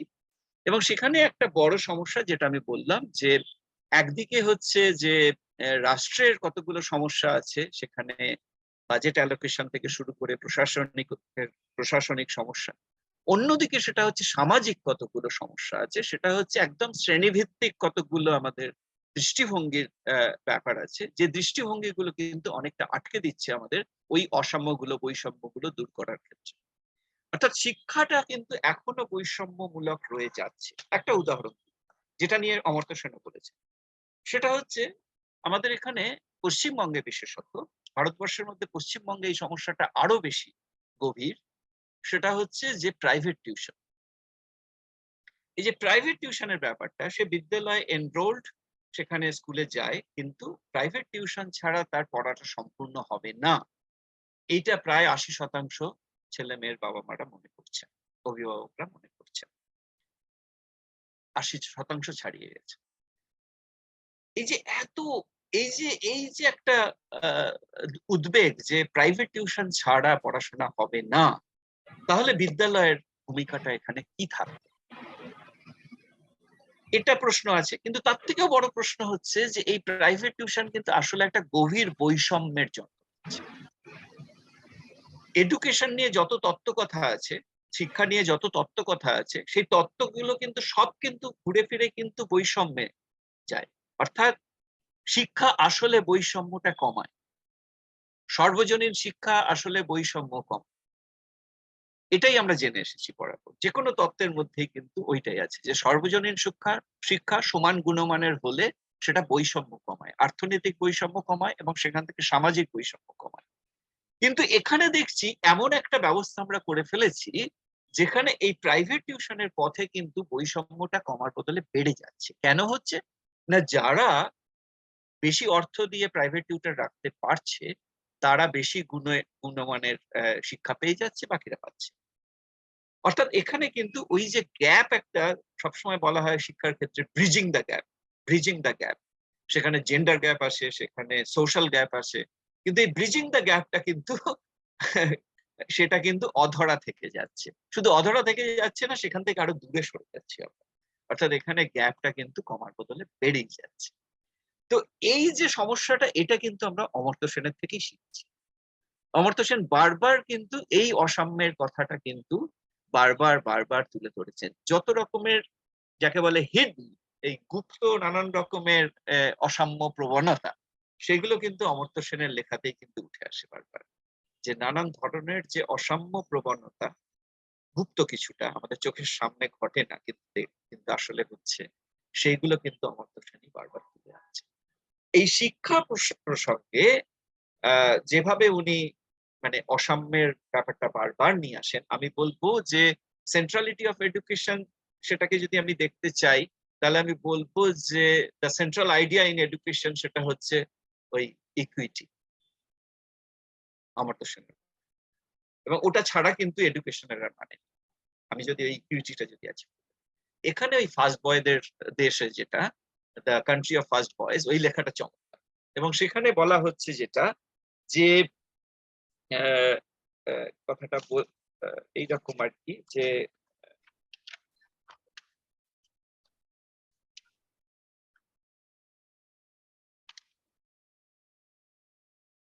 সেখানে একটা আমি একটু আবার পড়ছি ওই ফার্স্ট বয়দের দেশ থেকে। যে প্রশ্নটা করা দরকার তা হলো, শিক্ষার অসাম্য কেবল অবহেলিত বা বাদ পড়ে যাওয়া মানুষের প্রতি একটা ভয়াবহ অন্যায় নয়, এর ফলে সামাজিক ব্যবস্থায় বিরাট অদক্ষতা দেখা যায়। এখানে কিন্তু উনি অসাম্যর সঙ্গে দক্ষতার প্রশ্নটাও নিয়ে আসছেন। সে দক্ষতাটা কিন্তু ব্যক্তিগত নৈপুণ্যের কথা নয়। এই দক্ষতা মানে হচ্ছে সামাজিক অদক্ষতা। অর্থাৎ সামগ্রিকভাবে সমাজ যতটা করতে পারে তার থেকে কম করছে, সেটাই হচ্ছে সামাজিক অদক্ষতা। এবং এই সামাজিক অদক্ষতার কথাটা কিন্তু সেখানে উনি বলছেন যে এই অসাম্যটা যদি থেকে যায়, এটা যদি বাদ পড়ে, এই শিক্ষার অসাম্য কেবল অবহেলিত বাদ পড়ে যাওয়া মানুষের প্রতি একটা অন্যায় নয়, অবশ্যই সেটা একটা অন্যায় যে যারা বাদ পড়ে যাচ্ছে, যেটা সেই ইয়ে রবীন্দ্রনাথ ঠাকুর শিক্ষার বাহন প্রবন্ধে উনি সেই দারুণভাবে একটা কথা বলেছিলেন, সেই শিক্ষা বিস্তারে আমাদের গা নাই। তার মানে শিক্ষার ভোজে আমরা নিজেরা বসিয়া যাইব, পাতের প্রসাদটুকু পর্যন্ত আর কোনো ক্ষুধিত পায় বা না পায় সেদিকে খেয়ালই নেই। এটা কিন্তু রবীন্দ্রনাথের কথা। অর্থাৎ এই যে ভুরি ভোজে আমরা বসিয়া যাইব, এটা আমরা কারা? এটা তো এই যে আমরা ভুরি ভোজে বসিয়া যাইব, এটা রবীন্দ্রনাথ কিন্তু নজর করেছিলেন সেই সময়। এবং এটা অমর্ত্য সেনের লেখাতে কিন্তু বারবার ফিরে আসছে যে এই সেখানে উনি আরো ব্যাপারটাকে আরেকটু যোগ করছেন এই অদক্ষতার প্রশ্নটা, অর্থাৎ সামাজিক একটা অদক্ষতা দেখা যাচ্ছে। দক্ষতা ও সমতার দিকগুলিকে সমন্বিত করে এই কাঠামোগত দৃষ্টিভঙ্গিতেই আমরা বুঝতে সক্ষম হব। ফাস্ট বয়দের ওপর প্রচন্ড রকম মনোযোগের ফলে আমাদের দেশ কিভাবে এবং কতখানি ক্ষতির সম্মুখীন হচ্ছে। আপনারা অনেক সময় শুনে থাকবেন যে এই ভারতবর্ষে এই যে সব সিলিকন ভ্যালিতে সব দারুণ দারুণ সব ব্রিলিয়ান্ট সফটওয়্যার ইঞ্জিনিয়ার তারা কোথা থেকে যাচ্ছে? সব ভারতবর্ষ থেকে যাচ্ছে। গিয়ে আমেরিকানদের চাকরি খেয়ে নিচ্ছে। এই যে এই যে গল্প, এই যে ন্যারেটিভটা আরকি। এবং এখান থেকে কি মনে হচ্ছে যেন ভারতবর্ষ থেকে শুধুই ব্রিলিয়ান্ট ইঞ্জিনিয়ার তৈরি হচ্ছে, সফটওয়্যার ইঞ্জিনিয়ার। তো এইটা নিয়ে যদি আমরা গর্বে মেতে থাকি, তাহলে কিন্তু অন্য দিকটা অবহেলিতই থেকে যাবে। এবং এই অসাম্যটা কিন্তু বারবার উনি লেখার মধ্যে আনছেন। আমি এখানে থামছি। এরপর যদি আরো অন্যদের আরো কিছু যোগ করার থাকে তাহলে আলোচনা চালিয়ে যেতে পারি। অনেক ধন্যবাদ অচিন্দা, আপনার মনজ্ঞ এবং গভীর আলোচনা থেকে আমরা অনেক উপকৃত হলাম। আমি তো প্রায় প্রতিটা আহ কথাই আমি প্রায় নোট নিয়েছি। তো আমাদের এখন হচ্ছে আমাদের যেটা নিয়ম এখানে যে 1 ঘন্টা বক্তৃতা আর 1 ঘন্টা প্রশ্ন উত্তর। তো এখন আহ আহ, যারা যারা প্রশ্ন করতে চান আপনারা চ্যাট বক্সে লিখতেও পারেন, অথবা মুখে প্রশ্ন করতে চাইলে ওয়েলকাম, এটা যেটা আপনারা কমফোর্টেবল বোধ করেন। তো আপনারা কি একটু ইয়ে করবেন, এই যে হাত তুলবেন ওইখানে, বা কোনোভাবে কি ক্যামেরা অন করে একটু প্রশ্নটা করবেন?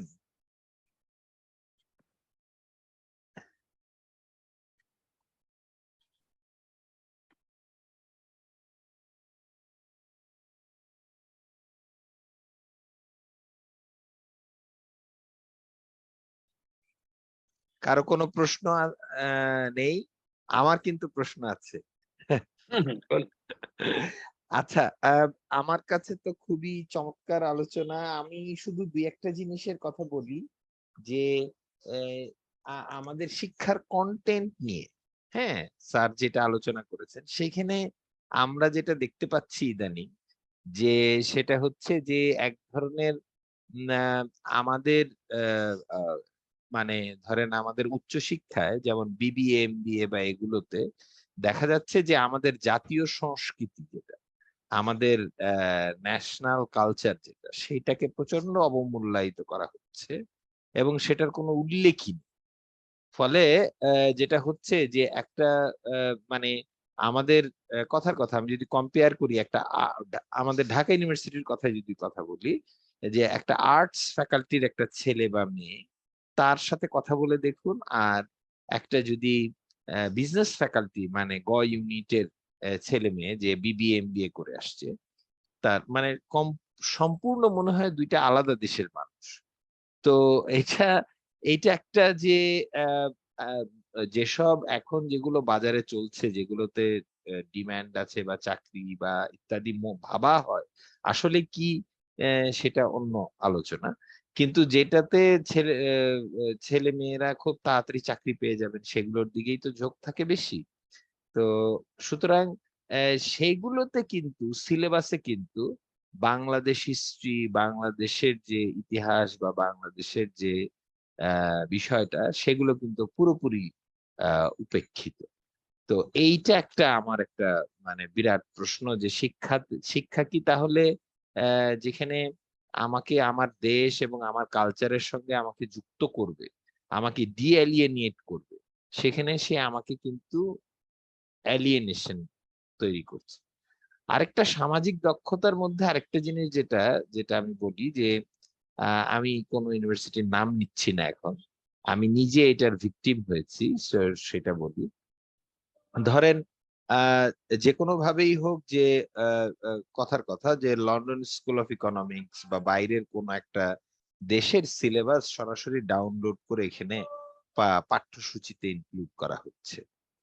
এখন এইবারে ধরেন পরিবেশগত যদি কোনো শিক্ষা হয়, পরিবেশ অর্থনীতি বা পরিবেশের কোনো ব্যাপার হয়, তখন যেটা হয় যে এখন হয়তো লন্ডনেও একটা গাছ আছে, এখানেও একটা গাছ আছে, কিন্তু লন্ডনের পরিবেশ দূষণ বা যেই তাদের যে হিস্টোরিক্যাল অভিজ্ঞতার মধ্যে দিয়ে তারা যেইভাবে দূষণ এবং দূষণকে যেভাবে কন্ট্রোল করবে, আমাদের এখানে তো সেটার কিছুই নেই। ফলে আমাদের এখানে দূষণ কন্ট্রোলটা শেখানো হচ্ছে লন্ডন স্কুল অফ ইকোনমিক্স এর। অথচ বাংলাদেশের দূষণ কিভাবে কন্ট্রোল করা যাবে সেটা এখানে বলা হচ্ছে। এখন তাহলে যেটা হচ্ছে যে একটা ছেলে যখন পরিবেশ অর্থনীতিতে পাশ করে সে যখন কর্মক্ষেত্রে যাচ্ছে, হ্যাঁ হয়তো সে ভাগ্য ভালো যে সে আমাদের দেশে যেটা হয় যে আহ, এক হিস্ট্রি যে সাবজেক্ট পড়ে তাকে হয়তো এমন মন্ত্রণালয়ে চাকরি পেয়েছে যেখানে তার বিজ্ঞান মন্ত্রণালয়ে তাকে চাকরি দেওয়া হয়েছে। এরকম মিসম্যাচ তো মানে 90%ই মানে বেশিরভাগই মিসম্যাচ। কারণ তারা যেই সাবজেক্টে পড়াশোনা করেন সেই মন্ত্রণালয়ে তারা কিন্তু কাজের সুযোগ পান না, তারা অন্য একটা মন্ত্রণালয়ে সুযোগ পান। যেমন আমি বলতে পারি আপনাকে যে বাংলাদেশ ব্যাংক বা আমাদের রাষ্ট্রীয় যে ব্যাংক, রাষ্ট্রীয় ব্যাংকে অধিকাংশ মানুষই অধিকাংশ যারা ঢোকে ওই যে এডি হিসেবে, অ্যাসিস্ট্যান্ট ডিরেক্টর হিসেবে, তারা হচ্ছে হিস্ট্রি বা বাংলা থেকে গিয়ে ঢোকে। মানে কোনোদিন ব্যাংকিং এর একটা সাবজেক্টও তাকে পড়তে হয়, সে গিয়ে ব্যাংকিং এ ওঠে। তো ফলে যেটা হচ্ছে যে তাকে আলাদা করে কিন্তু তাকে একটা ওই কাজের কম্পিটেন্সির জন্য বা ওখানে ফিট থাকার জন্য বা সার্ভাইভ করার জন্য তাকে আলাদা করে অভিজ্ঞতার দরকার পড়ে। এখন আলাদা অভিজ্ঞতা সে কোথায় পাবে? তার মানে তার একাডেমিয়া এবং তার কর্মক্ষেত্রের মধ্যে এইখানে একটা স্কিলের একটা মিসম্যাচ আছে। আচ্ছা, আমার আরো প্রশ্ন আছে, আমি এই দুটাতেই থামছি, আর সবারকে সুযোগ দেওয়া উচিত। জি। হ্যাঁ, আমি একটা কথা বলে দিই। হ্যাঁ, না এই প্রশ্নের তো কোনো উত্তর সেইভাবে হয় না। কিন্তু এই দুটোর মধ্যে বিরোধও কিন্তু নেই। বিরোধ নেই। মানে জি। অর্থাৎ একটা করলে যে আরেকটা করা যাবে না তার কোনো মানে নেই। জি। যেমন কিছুটা ওই আমি ওই মার্থা নাসবামের যে কাল্টিভেটিং হিউম্যানিটি বলে ওনার যে বইটি আছে, ওই বইটি অনেকটা এই বিষয় নিয়ে, অনেকটা এই জিনিস নিয়ে, এবং সেটা উনি আমেরিকার প্রসঙ্গেই এটা বলছেন যে সেখানেও কিন্তু যারা ম্যানেজমেন্ট বা ইঞ্জিনিয়ারিং ওরিয়েন্টেড যারা পড়তে যাচ্ছে তাদের কাছে কিন্তু এই যে হিউম্যানিটিজ এর যে বিষয়গুলো সেগুলো একেবারেই অধরা থেকে যাচ্ছে। কিন্তু অনেক সময় দেখা যাচ্ছে যে তারা কিন্তু আবার তাদের নিজের আগ্রহের জায়গা থেকে সেগুলো আবার পড়তে আসছে। এটা আমেরিকাতে সম্ভব, এটা আমাদের দেশে সম্ভব নয় হয়তো।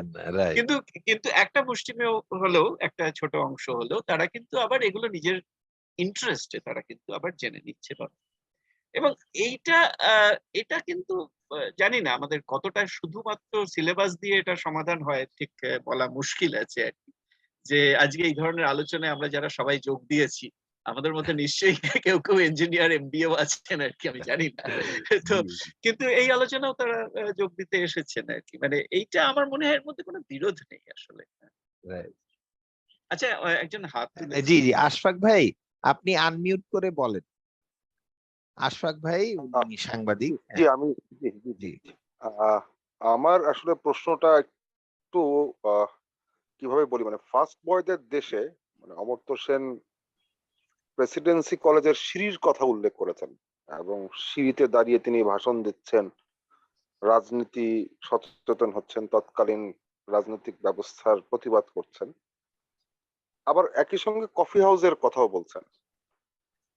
আহ, আবার আবার আবার শৈশবে ফিরতে গিয়ে তিনি বিশ্বভারতী, বোলপুর, রবীন্দ্রনাথের শিশু শিক্ষা, রবীন্দ্রনাথের শিক্ষা, কীর্তিমোহন সেনের প্রতি তার অনুরাগ, নানা বিষয়ে আলোচনা করছেন।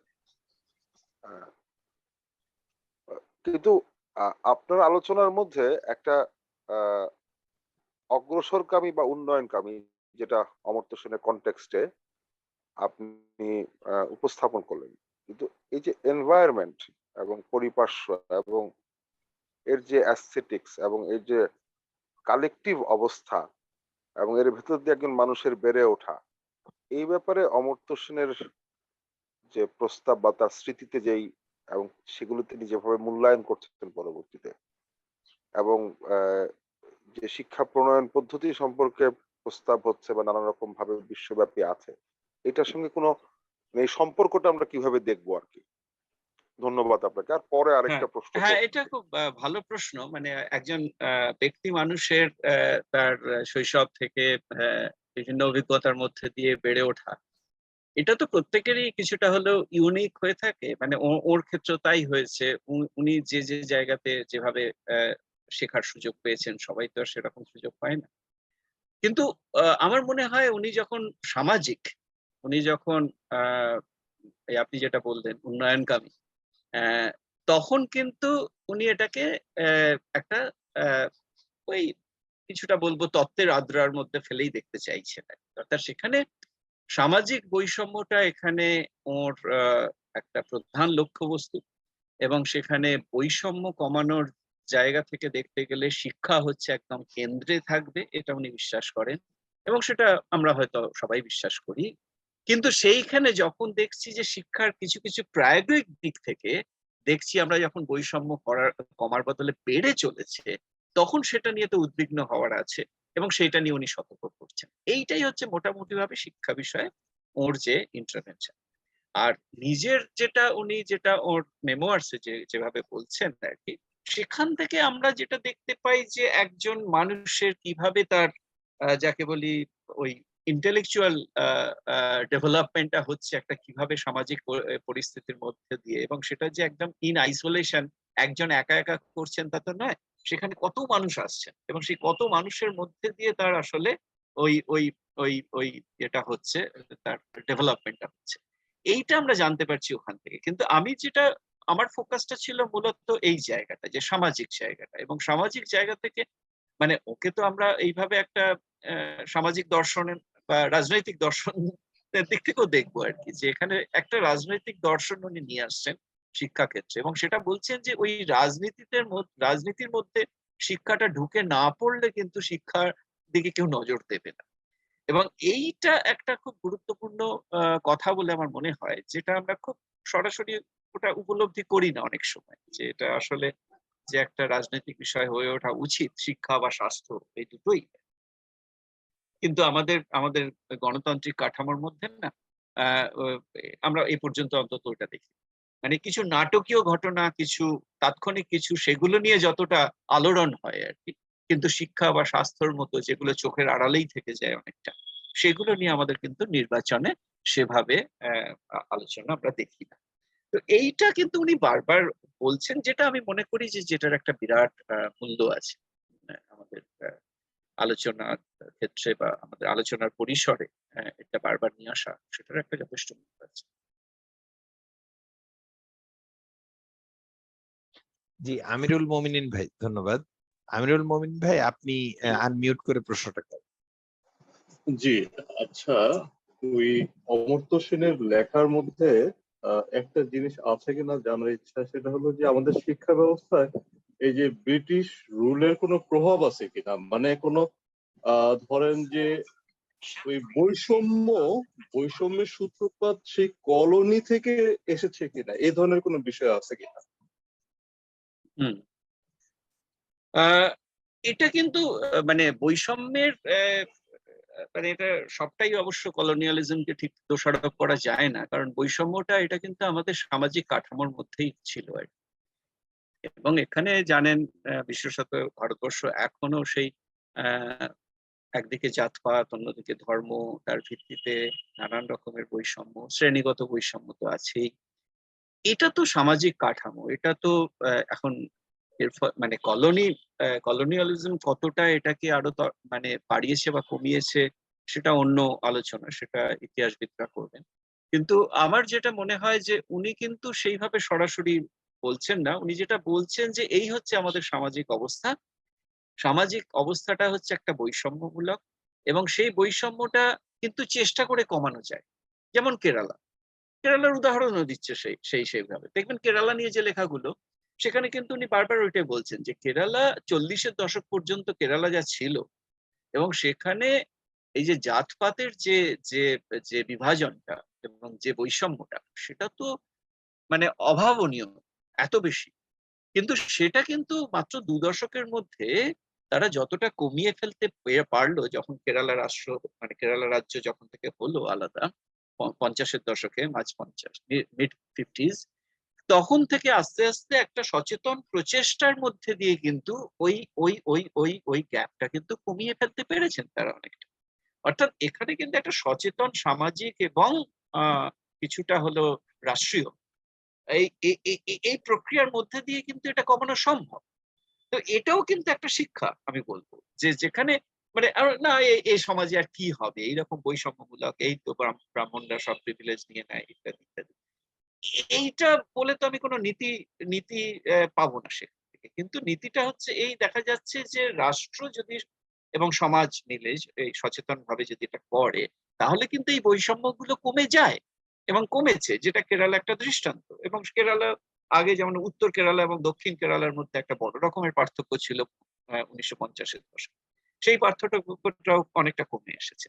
তো এই যে একটা রিজিওনাল ডিফারেন্স কমিয়ে ফেলা বা সামাজিক ডিফারেন্স কমিয়ে ফেলা, এটা একটা সচেতন প্রচেষ্টার মধ্যে দিয়ে হয়। এবং সেই প্রক্রিয়াটা কিন্তু উনি সবসময় জারি রাখার চেষ্টা করছেন আর কি, যে মানে ওইটা অন্তত আসুক, ওইটা আসুক নানান ভাবে, যে আমরা যেন একটু সচেতন থাকি কোথায় বৈষম্য বেড়ে যাচ্ছে, সেটাকে যদি কমিয়ে ফেলা যায়। ঠিক যেভাবে উনি প্রাইভেট টিউশনটা বলছেন, প্রাইভেট টিউশনের ক্ষেত্রে বৈষম্য বেড়ে যাচ্ছে, let's do something about it. এই যে ব্যাপারটা, যে এই বৈষম্যটা কমিয়ে ফেলাটা কিন্তু একটা কিন্তু উনি প্রধান লক্ষ্য হিসেবে কিন্তু নিচ্ছেন।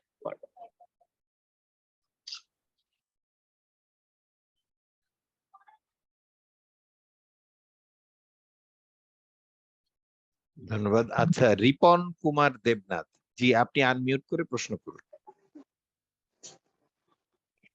থ্যাংক ইউ আমাকে সুযোগ দেওয়ার জন্য।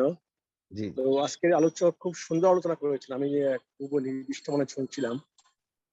জি আমার প্রশ্ন, যেটা একটা আলোচনা বলতে পারেন, এটা আসলে আমি দেখি আমাদের বাস্তব জীবনে, যে আমাদের গ্রামের একটা গরিব ফ্যামিলি বা গরিব ফ্যামিলির ছেলেমেয়েরা, তার যত ব্রিলিয়ান্ট হোক বা ট্যালেন্ট হোক, তারা কিন্তু ভালো একটা স্কুলে পড়তে পারে না।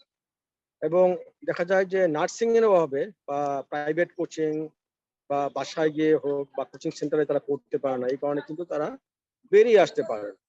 আমি দেখেছি যে শহর লেভেলে খুব মিডিওকার বা বেলো মিডিওকার ছেলেমেয়েরা কোচিং করার কারণে তারা পরে ভালো রেজাল্ট করে এবং পরবর্তীতে ভালো ইউনিভার্সিটিতে, ইভেন বিদেশেও কিন্তু ভালো ইউনিভার্সিটি পড়তে পারে।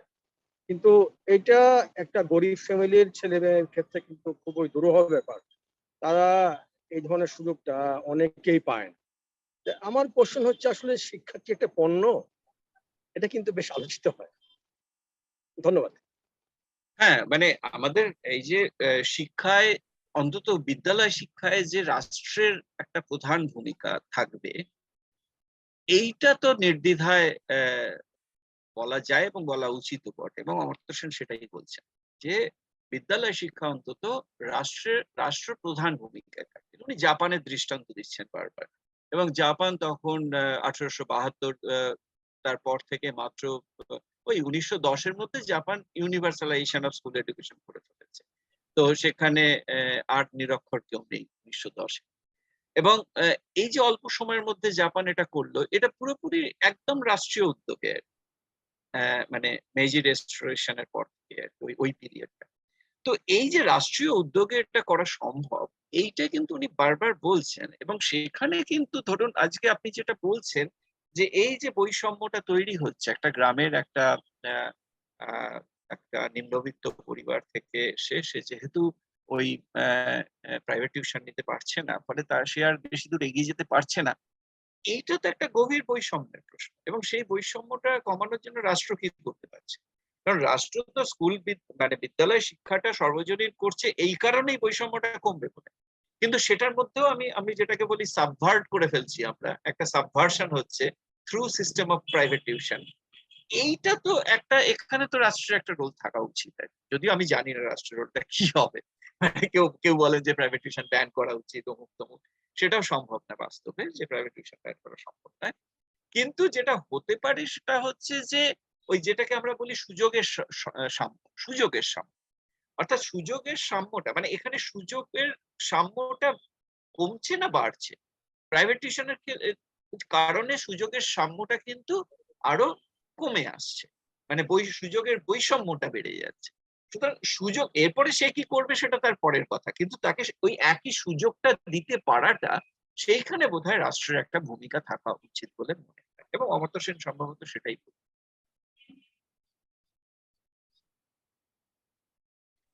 ধন্যবাদ স্যার। ধন্যবাদ। আচ্ছা, আশফাক ভাই আপনার সেকেন্ড প্রশ্ন বলেন। জি, ধন্যবাদ আমাকে আপনাদের। জি। আমার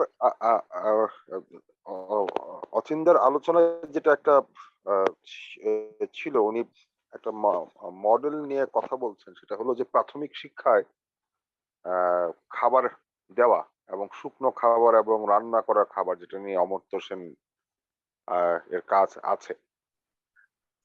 মানে আমার মানে আসলে আরেকটা উদাহরণ দিলে মানে আমি আসলে মানে বিষয়টাকে মানে আরেকটু হয়তো যেমন কর্মস্থলে আপনার হচ্ছে যারা বিভিন্ন নানা রকম পেশার ব্যবস্থাপনা আছে এবং বিভিন্ন যেসব আমরা আসলে যেই গুরুত্বপূর্ণ পৃথিবীতে যেসব ব্যবসায়ী প্রতিষ্ঠান বা প্রযুক্তি বিষয়ক প্রতিষ্ঠান দেখে থাকি, কর্ম ব্যবস্থাপনা সঙ্গে খাবারের সরবরাহ এবং নানা ধরনের ম্যানেজমেন্টের অভিজ্ঞতা দেখা যায়।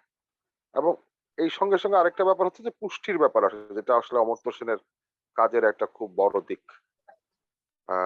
মোরলেস সবখানেই কম বেশি একটা এই এই যেমন প্রাথমিক শিক্ষার ক্ষেত্রে এটা মোটামুটি ভাবে প্রতিষ্ঠিত হয়েছেও। আরেকটা হচ্ছে যে বিভিন্ন পেশাগত জীবনের যে কর্ম, সেখানেও খাবারের ব্যবস্থা, স্বাস্থ্যসম্মত খাবার বা পুষ্টি মান নিশ্চিত করা খাবার, এই বোধ থেকে বা খাবারের বিষয়ে যে সচেতনতা, যেমন আপনি কেরালা মডেলের কথা বললেন, অমর্ত্য সেন কেরালা মডেল সারা দুনিয়া এবং এবং অমর্ত্য সেন আপনার এই করোনা প্রতিরোধে কেরালা মডেলের কথা নিয়েও কথা বলেছেন, করোনা কিভাবে মোকাবেলা করেছে। তো কেরালা মডেলের যে খাবার, তার ওই এলাকার যে খাদ্যাভ্যাস, সেই খাদ্যাভ্যাস এবং পুষ্টিমান নিশ্চিত করা বা ইত্যাদি বিষয়ের সঙ্গে মানে এই বিষয়গুলো কতটা প্রাসঙ্গিক, আমি আমি মোটামুটি ভাবে এতটুকু প্রশ্ন করে হ্যাঁ রেখে দিলাম। হ্যাঁ, এটা বিভিন্ন স্তরে মানে আমার মনে হয় আমরা ভাবতে পারি। একটা হচ্ছে যে ধরুন কেরালার উদাহরণ যদি দিই, কেরালা মানে আমি যে উদাহরণটা দিলাম সেটা হচ্ছে যে রান্না করা খাবার না শুকনো খাবার, জাস্ট একটা উদাহরণ হিসেবে। যে শুকনো খাবারের সমস্যা হচ্ছে যে বাচ্চাটি সেটা বাড়ি নিয়ে চলে যাবে, এবারে বাড়িতে কিভাবে ভাগাভাগি হচ্ছে আমরা জানতেও পারছি না, হয়তো পুরুষ মানুষটি বেশি খেয়ে নিচ্ছে, বাচ্চাটি অতটা পাচ্ছে না, এসব হতে পারে আর কি। এবং সে যদি একটা মানে আহ, কন্যা হয়, সে যদি মেয়ে হয়, তাহলে হয়তো তার সম্ভাবনা আরো বেশি আর কি। এবং মেয়ের অত প্রয়োজন নেই বলে হয়তো মেয়েকে অত দিচ্ছে। কিন্তু সেটা যদি কুকড মিড ডে মিল হয়, অর্থাৎ স্কুলেই রান্না হচ্ছে, সেখানেই খাওয়ানো হচ্ছে, সেখানে তো ওই ওই বিভাজনটা আর হচ্ছে না, ছেলে মেয়ে সবাই সমান খাচ্ছে, একই খাচ্ছে। তো এইটা উনি একটা উদাহরণ হিসেবে দিয়েছিলেন, এবং যার ফলে উনি কুকড মিড ডে মিলটাকে এত জোর দিতেন আর কি। এবং একটা সময় কিন্তু ওনার এই বারবার এই জোর দেওয়ার ফলে কিন্তু এটা আস্তে আস্তে অ্যাকসেপ্টেবল হলো, সবার কাছে গ্রহণযোগ্য হলো। কেরালায় কি হচ্ছে, কেরালায় আমি বলছি যে এটা তো একটা খুব নির্দিষ্ট, আমি আরেকটু পিছিয়ে যাই যদি, সেখানে হচ্ছে যে কেরালায় কিন্তু বহুকাল আগে থেকেই কিন্তু তারা এইটা মনে করতেন যে খাদ্য সুরক্ষার জন্য কিন্তু আমাকে কিন্তু ওই রাষ্ট্রের তত্ত্বাবধানেই, মানে রাজ্য সরকারের তত্ত্বাবধানেই কিন্তু খাবারটা মানে অন্তত ওই খাদ্য ইয়েটা ফুড গ্রেন আর কি, চাল বা ইত্যাদি সেগুলো দিতে হবে। যার ফলে ভারতবর্ষের সমস্ত রাজ্যের তুলনায় কেরালায় কিন্তু ওই পাবলিক ডিস্ট্রিবিউশন সিস্টেম যেটাকে বলা হয়, পিবিএস। সেটা সব থেকে ভালো ছিল। পিডিএসটা সব থেকে ভালো কেরালাতে 60-এর দশক থেকেই সেটা ছিল। অর্থাৎ কি কেরালা প্রথম থেকে এটা মনে করেছে যে খাদ্য সুরক্ষা দিতে গেলে সবার বাড়িতে আমাকে ওটা পৌঁছে দিতে হবে, গরিব বড়লোক যাই হোক। তখন বড়লোক তো বেশি ছিল না, সবই বেশিরভাগই, কিন্তু মানে গরিব বড়লোক ওই ডিস্টিংশনটা করতে গেলে না, তাহলে কি হবে যে ওই error of exclusion error of inclusion অনেক বেশি হয়ে যাবে, মানে এরার অফ এক্সক্লুশন অনেক বেশি হবে, সেটা ওইসব ঝুঁকিতে তারা চায়নি। তারা বলেছে সবাইকেই আমরা দেবো। তো এই সবাইকে দেওয়ার ফলে যেটা হলো, কেরালা কিন্তু কখনো ওই খাদ্য সুরক্ষার অভাব অর্থাৎ স্টারভেশন ডেথ ইত্যাদি এইসব কথা কিন্তু কেরালায় কোনোদিন শোনা যেত না, যেটা অন্য অন্য রাজ্যে শোনা গেছে যে খাদ্যাভাবে মৃতপ্রায় মারা গেছে, এটা অন্য রাজ্যে হয়েছে, কিন্তু কেরালায় কখনো হয়নি। কারণ হচ্ছে যে অন্তত 96% তারা কিন্তু রেশন দোকান থেকে তারা ওই চালটি নিত, চাল গম যা পাওয়া যায় সেটা কিন্তু রেশন দোকান থেকে নিত 96% পরিবার। তো এই যে কেরালা ধাপে ধাপে এগুলো করেছে, এটা তো অনেক আগে থেকেই করতে পেরেছে। যখন কেরালা এটা করছে তখন বেশিরভাগ রাজ্যেই কিন্তু পিডিএস এর কাভারেজ আপনার 20%। 20% না, যেখানে কেরালায় কাভারেজ হচ্ছে 96%। সুতরাং এই যে একটা সোশ্যাল ইথোস যদি বলেন, একটা সোশ্যাল ইথোস, এবং সেখানে কিন্তু মানে রাজ্যের মানুষ সেটা সবাই চাইছে যে এইভাবেই রাজ্য এইভাবে সরকার গঠন হবে। তো সেইটাকে অনেকটা উনি অমর্ত্য সেন ওটাকে পাবলিক অ্যাকশন বলেছেন, বিভিন্ন সময় পাবলিক রিজনিং বলেছেন, সেখানে তর্ক বিতর্কর মধ্যে দিয়ে সেখানে সেখানে রাজনৈতিক প্রক্রিয়ার মধ্যে দিয়ে সেটা কিভাবে এসেছে, সেখানে ট্রেড ইউনিয়ন মুভমেন্ট স্ট্রং ছিল, এসব মিলিয়ে ঝুলিয়ে একটা কেরালার একটা নির্দিষ্ট ইতিহাসের ফলে এটা হয়েছে। কিন্তু মূল ওটা হচ্ছে ওই উন্নয়নমুখী যে ব্যাপারটা, এই উন্নয়নমুখী ব্যাপারটা কিন্তু তার রাজনীতির মধ্যে থেকেই বেরিয়ে এসেছে কেরালা, যে কারণে উনি বারবার এই দৃষ্টান্তটা দিয়ে থাকেন, কেরালার দৃষ্টান্ত। জি, জি ধন্যবাদ আপনাকে। ধন্যবাদ। জি। জি আচ্ছা দাদা, আমার একটা দুটো জিনিস একটু ইয়ে আছে। আমাদের বাংলাদেশের সংবিধানে 18 কতে, হ্যাঁ, ওই যে সার্বজনীন শিক্ষা কথা বলা আছে, এবং সরকার একটা বাধ্যতামূলক বোধহয় না? বাধ্যতামূলক, এবং সরকার একটা আইন করে দেশ থেকে নিরক্ষর মুক্ত করবে এই বলে আছে। তো আমাদের সংবিধানের যেটা পার্ট 2, মানে হুম। আর্টিকেল 8 থেকে, মানে 7 এর পর থেকে 8 থেকে 25, এইটা হলো পার্ট 2। তো এইটাকে আমি এই এই 8 থেকে 25 মানে হচ্ছে এর মধ্যে 18 নম্বরও আছে। তো তার মানে এই পার্টটা, এটাকে বলে পার্ট 2। এইটা হলো মানে রাষ্ট্র যেখানে পৌঁছতে চায়, মানে রাষ্ট্র যেটা হ্যাঁ, আইডিয়াল, মানে মানে ফান্ডামেন্টাল ওটা, হ্যাঁ ওটা, প্রিন্সিপালস। হ্যাঁ, রাইট হ্যাঁ রাইট। হ্যাঁ, কিন্তু আমাদের এইটার এখানে যেটাকে এইটা আমরা ডিরেক্টিভ প্রিন্সিপলস বলি, মানে জি ওটা ফান্ডামেন্টাল রাইট নয়, জি জি, ওইটা রাইট না, মানে কারণ হচ্ছে যে ওইটা আইডিয়াল, ওইটা কিন্তু লিগালি পৌঁছতে চাই আমরা। হ্যাঁ পৌঁছাতে চাই, ওটা লিগালি এনফোর্সেবল নয়। হ্যাঁ, রাইট, ঠিক কিন্তু ঠিক। কিন্তু আরেকটা আছে পার্ট 3, যেটা 26 27 থেকে, বেসিক্যালি 27 28 এগুলো আমরা খুব ইম্পর্টেন্ট, 29 খুব ইম্পর্টেন্স দিই। এখান থেকে একেবারে 45 পর্যন্ত এইটা হচ্ছে পার্ট 3। এইটা হচ্ছে লিগালি এনফোর্সেবল, এইটা কেউ ভায়োলেট করলে সেটা ক্রিমিনাল কোর্টে বা ইত্যাদি ইত্যাদি এইসব আইনগত ব্যবস্থা আছে। তো এখন এখন কথাটা হচ্ছে যে কিন্তু সরকার ওইটা যেহেতু লিগালি এনফোর্সেবল নয়, সরকার কিন্তু আজ পর্যন্ত কোনোদিন এই আইনটা করে নাই। যে কারণ 72 সালে যখন এই ক্লজটা 18 নম্বর ক্লজটা লেখা হয়েছে, তখন সারা দেশকে নিরক্ষর মুক্ত করতে যেই পরিমাণ রিসোর্স দরকার বা যেই ইয়েটা দরকার, ওই ইকোনমিক অবস্থাটা ছিল না, মেটেরিয়াল কন্ডিশনটা ছিল না। ফলে সে একটা আইডিয়াল হিসেবে রেখেছে। কিন্তু এখন তো তার চেয়ে অনেক বেশি ক্যাপাসিটি বেড়েছে। ওই 72 সালের জিডিপির তুলনায় এখনকার জিডিপি কোথায় চলে গেছে। কিন্তু সরকার কিন্তু এই আইন করে দেশে থেকে নিরক্ষর মুক্ত করেনি। বরং আপনি যদি শুধু নাম লিখতে পারে এরকম যদি স্বাক্ষর ধরেন, তাহলে এখন আছে সরকারি হিসেবে 76। তার মানে হচ্ছে যে আপনার আরো প্রায় একটা বড় অংশ, 25% সরকার বলে, এবং বেসরকারি এবং ওই এনজিওরা তারা আরো অনেক বেশি বলে। যাই হোক, এটা নিয়ে তর্ক আছে সংখ্যা নিয়ে, যে যে এইটা এখনো নিরক্ষর আছে। তার মানে 25-30% এখনো কিন্তু নিরক্ষর রয়ে গেছে, যদিও আমাদের সংবিধানে বলা আছে আইন করবে, সেই আইনটা করা হয়নি। এটা 1 নম্বর।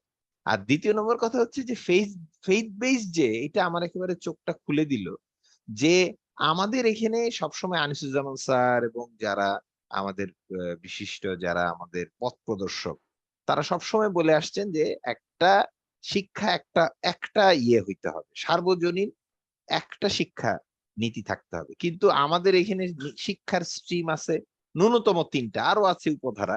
একটা আছে ইংরেজি মিডিয়াম স্কুল বড় লোকের বাচ্চাদের জন্য, একটা আছে মধ্যবিত্তের জন্য বাংলা মিডিয়াম স্কুল, আর আরেকটা আছে আরবি, এবং আরবির মধ্যে আবার হচ্ছে 3টা ভাগ। একটা হচ্ছে ইয়া আলিয়া মাদ্রাসা, যে যারা আবার মেইন স্ট্রিমে যুক্ত হতে পারে। আর আরেকটা আছে হচ্ছে কওমি, যারা হচ্ছে একেবারেই ইয়ে। আর আরেকটা হচ্ছে এই ক্যাডেট মাদ্রাসা বলে আরেকটা একটা হয়েছে। এই মাদ্রাসার মধ্যে 3টা। তার মধ্যে এই মাদ্রাসা একটা স্ট্রিম, বাংলা মিডিয়াম একটা স্ট্রিম, ইংরেজি মিডিয়াম স্ট্রিম। তাহলে এই যে একটা ইউনিফাইড সিস্টেম না এডুকেশনটা, এইটা কি এই এডুকেশনাল সিস্টেমের কারণেই কি আমাদের সমাজ আরো বেশি বিভক্ত হচ্ছে, না সমাজের বিভক্তির কারণেই এই স্ট্রিমটা টিকে আছে? হ্যাঁ, এইটা না বলা মানে আমিও এই পশ্চিমবঙ্গে এখন আমাদের ধরুন মানে বিভিন্ন জেলাতে কিছু কিছু শুনি, এখন কিছু খবর পাই যেগুলো যে অনেক রকমের এই ধরনের অসরকারি স্কুল চলছে, এবং জি সেইগুলো ঠিক স্কুলও বলা যাবে না, কেউ হচ্ছে শুধুমাত্র ওই ধর্মীয় শিক্ষার জন্যই আছে, এবং সেখানে তারা মানে ঠিকই মানে ধর্মীয় শিক্ষার জন্য একটা আলাদা স্কুল থাকতেই পারে, এবং আমার স্বাধীনতা আছে আমার সেখানে যাওয়া বা না যাওয়ার আর কি। এবং জি সেটা নিয়ে কোনো কিন্তু এটা আমি খুব কৌতূহলী এই কারণে যে এ, মানে যেমন আমার এক বন্ধুকে জানি, সে কিন্তু কলকাতার একদম প্রথম সারির ইংলিশ মিডিয়াম স্কুলে পড়তো, কিন্তু আচ্ছা স্কুল থেকে ফিরে দুপুরে সে খারিজি না সে ওই ইয়েতে মক্তবে যেত, এবং মক্তবে গিয়ে সে কোরআনটা শিখতো আর কি। তো আচ্ছা মানে এরকম ঘটনাও হয় আর কি, মানে এরকম অনেক কিছু হয় আর কি। তো আমি জানি না যে মানে মেইন স্ট্রিম বিদ্যালয় থেকে একটু ধর্ম শিক্ষা করলে তার সে ভবিষ্যৎটাকে কিভাবে দেখছে, আমি ঠিক বুঝতে পারি না এটা, মানে কারণ এইটা আমি জানি না সেটা বাংলাদেশে এখন কিরকম। মানে নিশ্চয়ই তাদের একটা ভবিষ্যৎ ছকা আছে, হয়তো তারা কি করবে, তারা হয়তো ইয়ে করবে, মসজিদের কাজে থাকবে বা কিছু একটা করবে, ইমাম হবে বা কিছু একটা হয়তো ভেবে তারা সেটা করে আর কি। কিন্তু সেটা মানে একটা অর্থনীতিতে কতজন ইমামের প্রয়োজন হতে পারে, মানে সেটাও একটা ব্যাপার আর কি, না?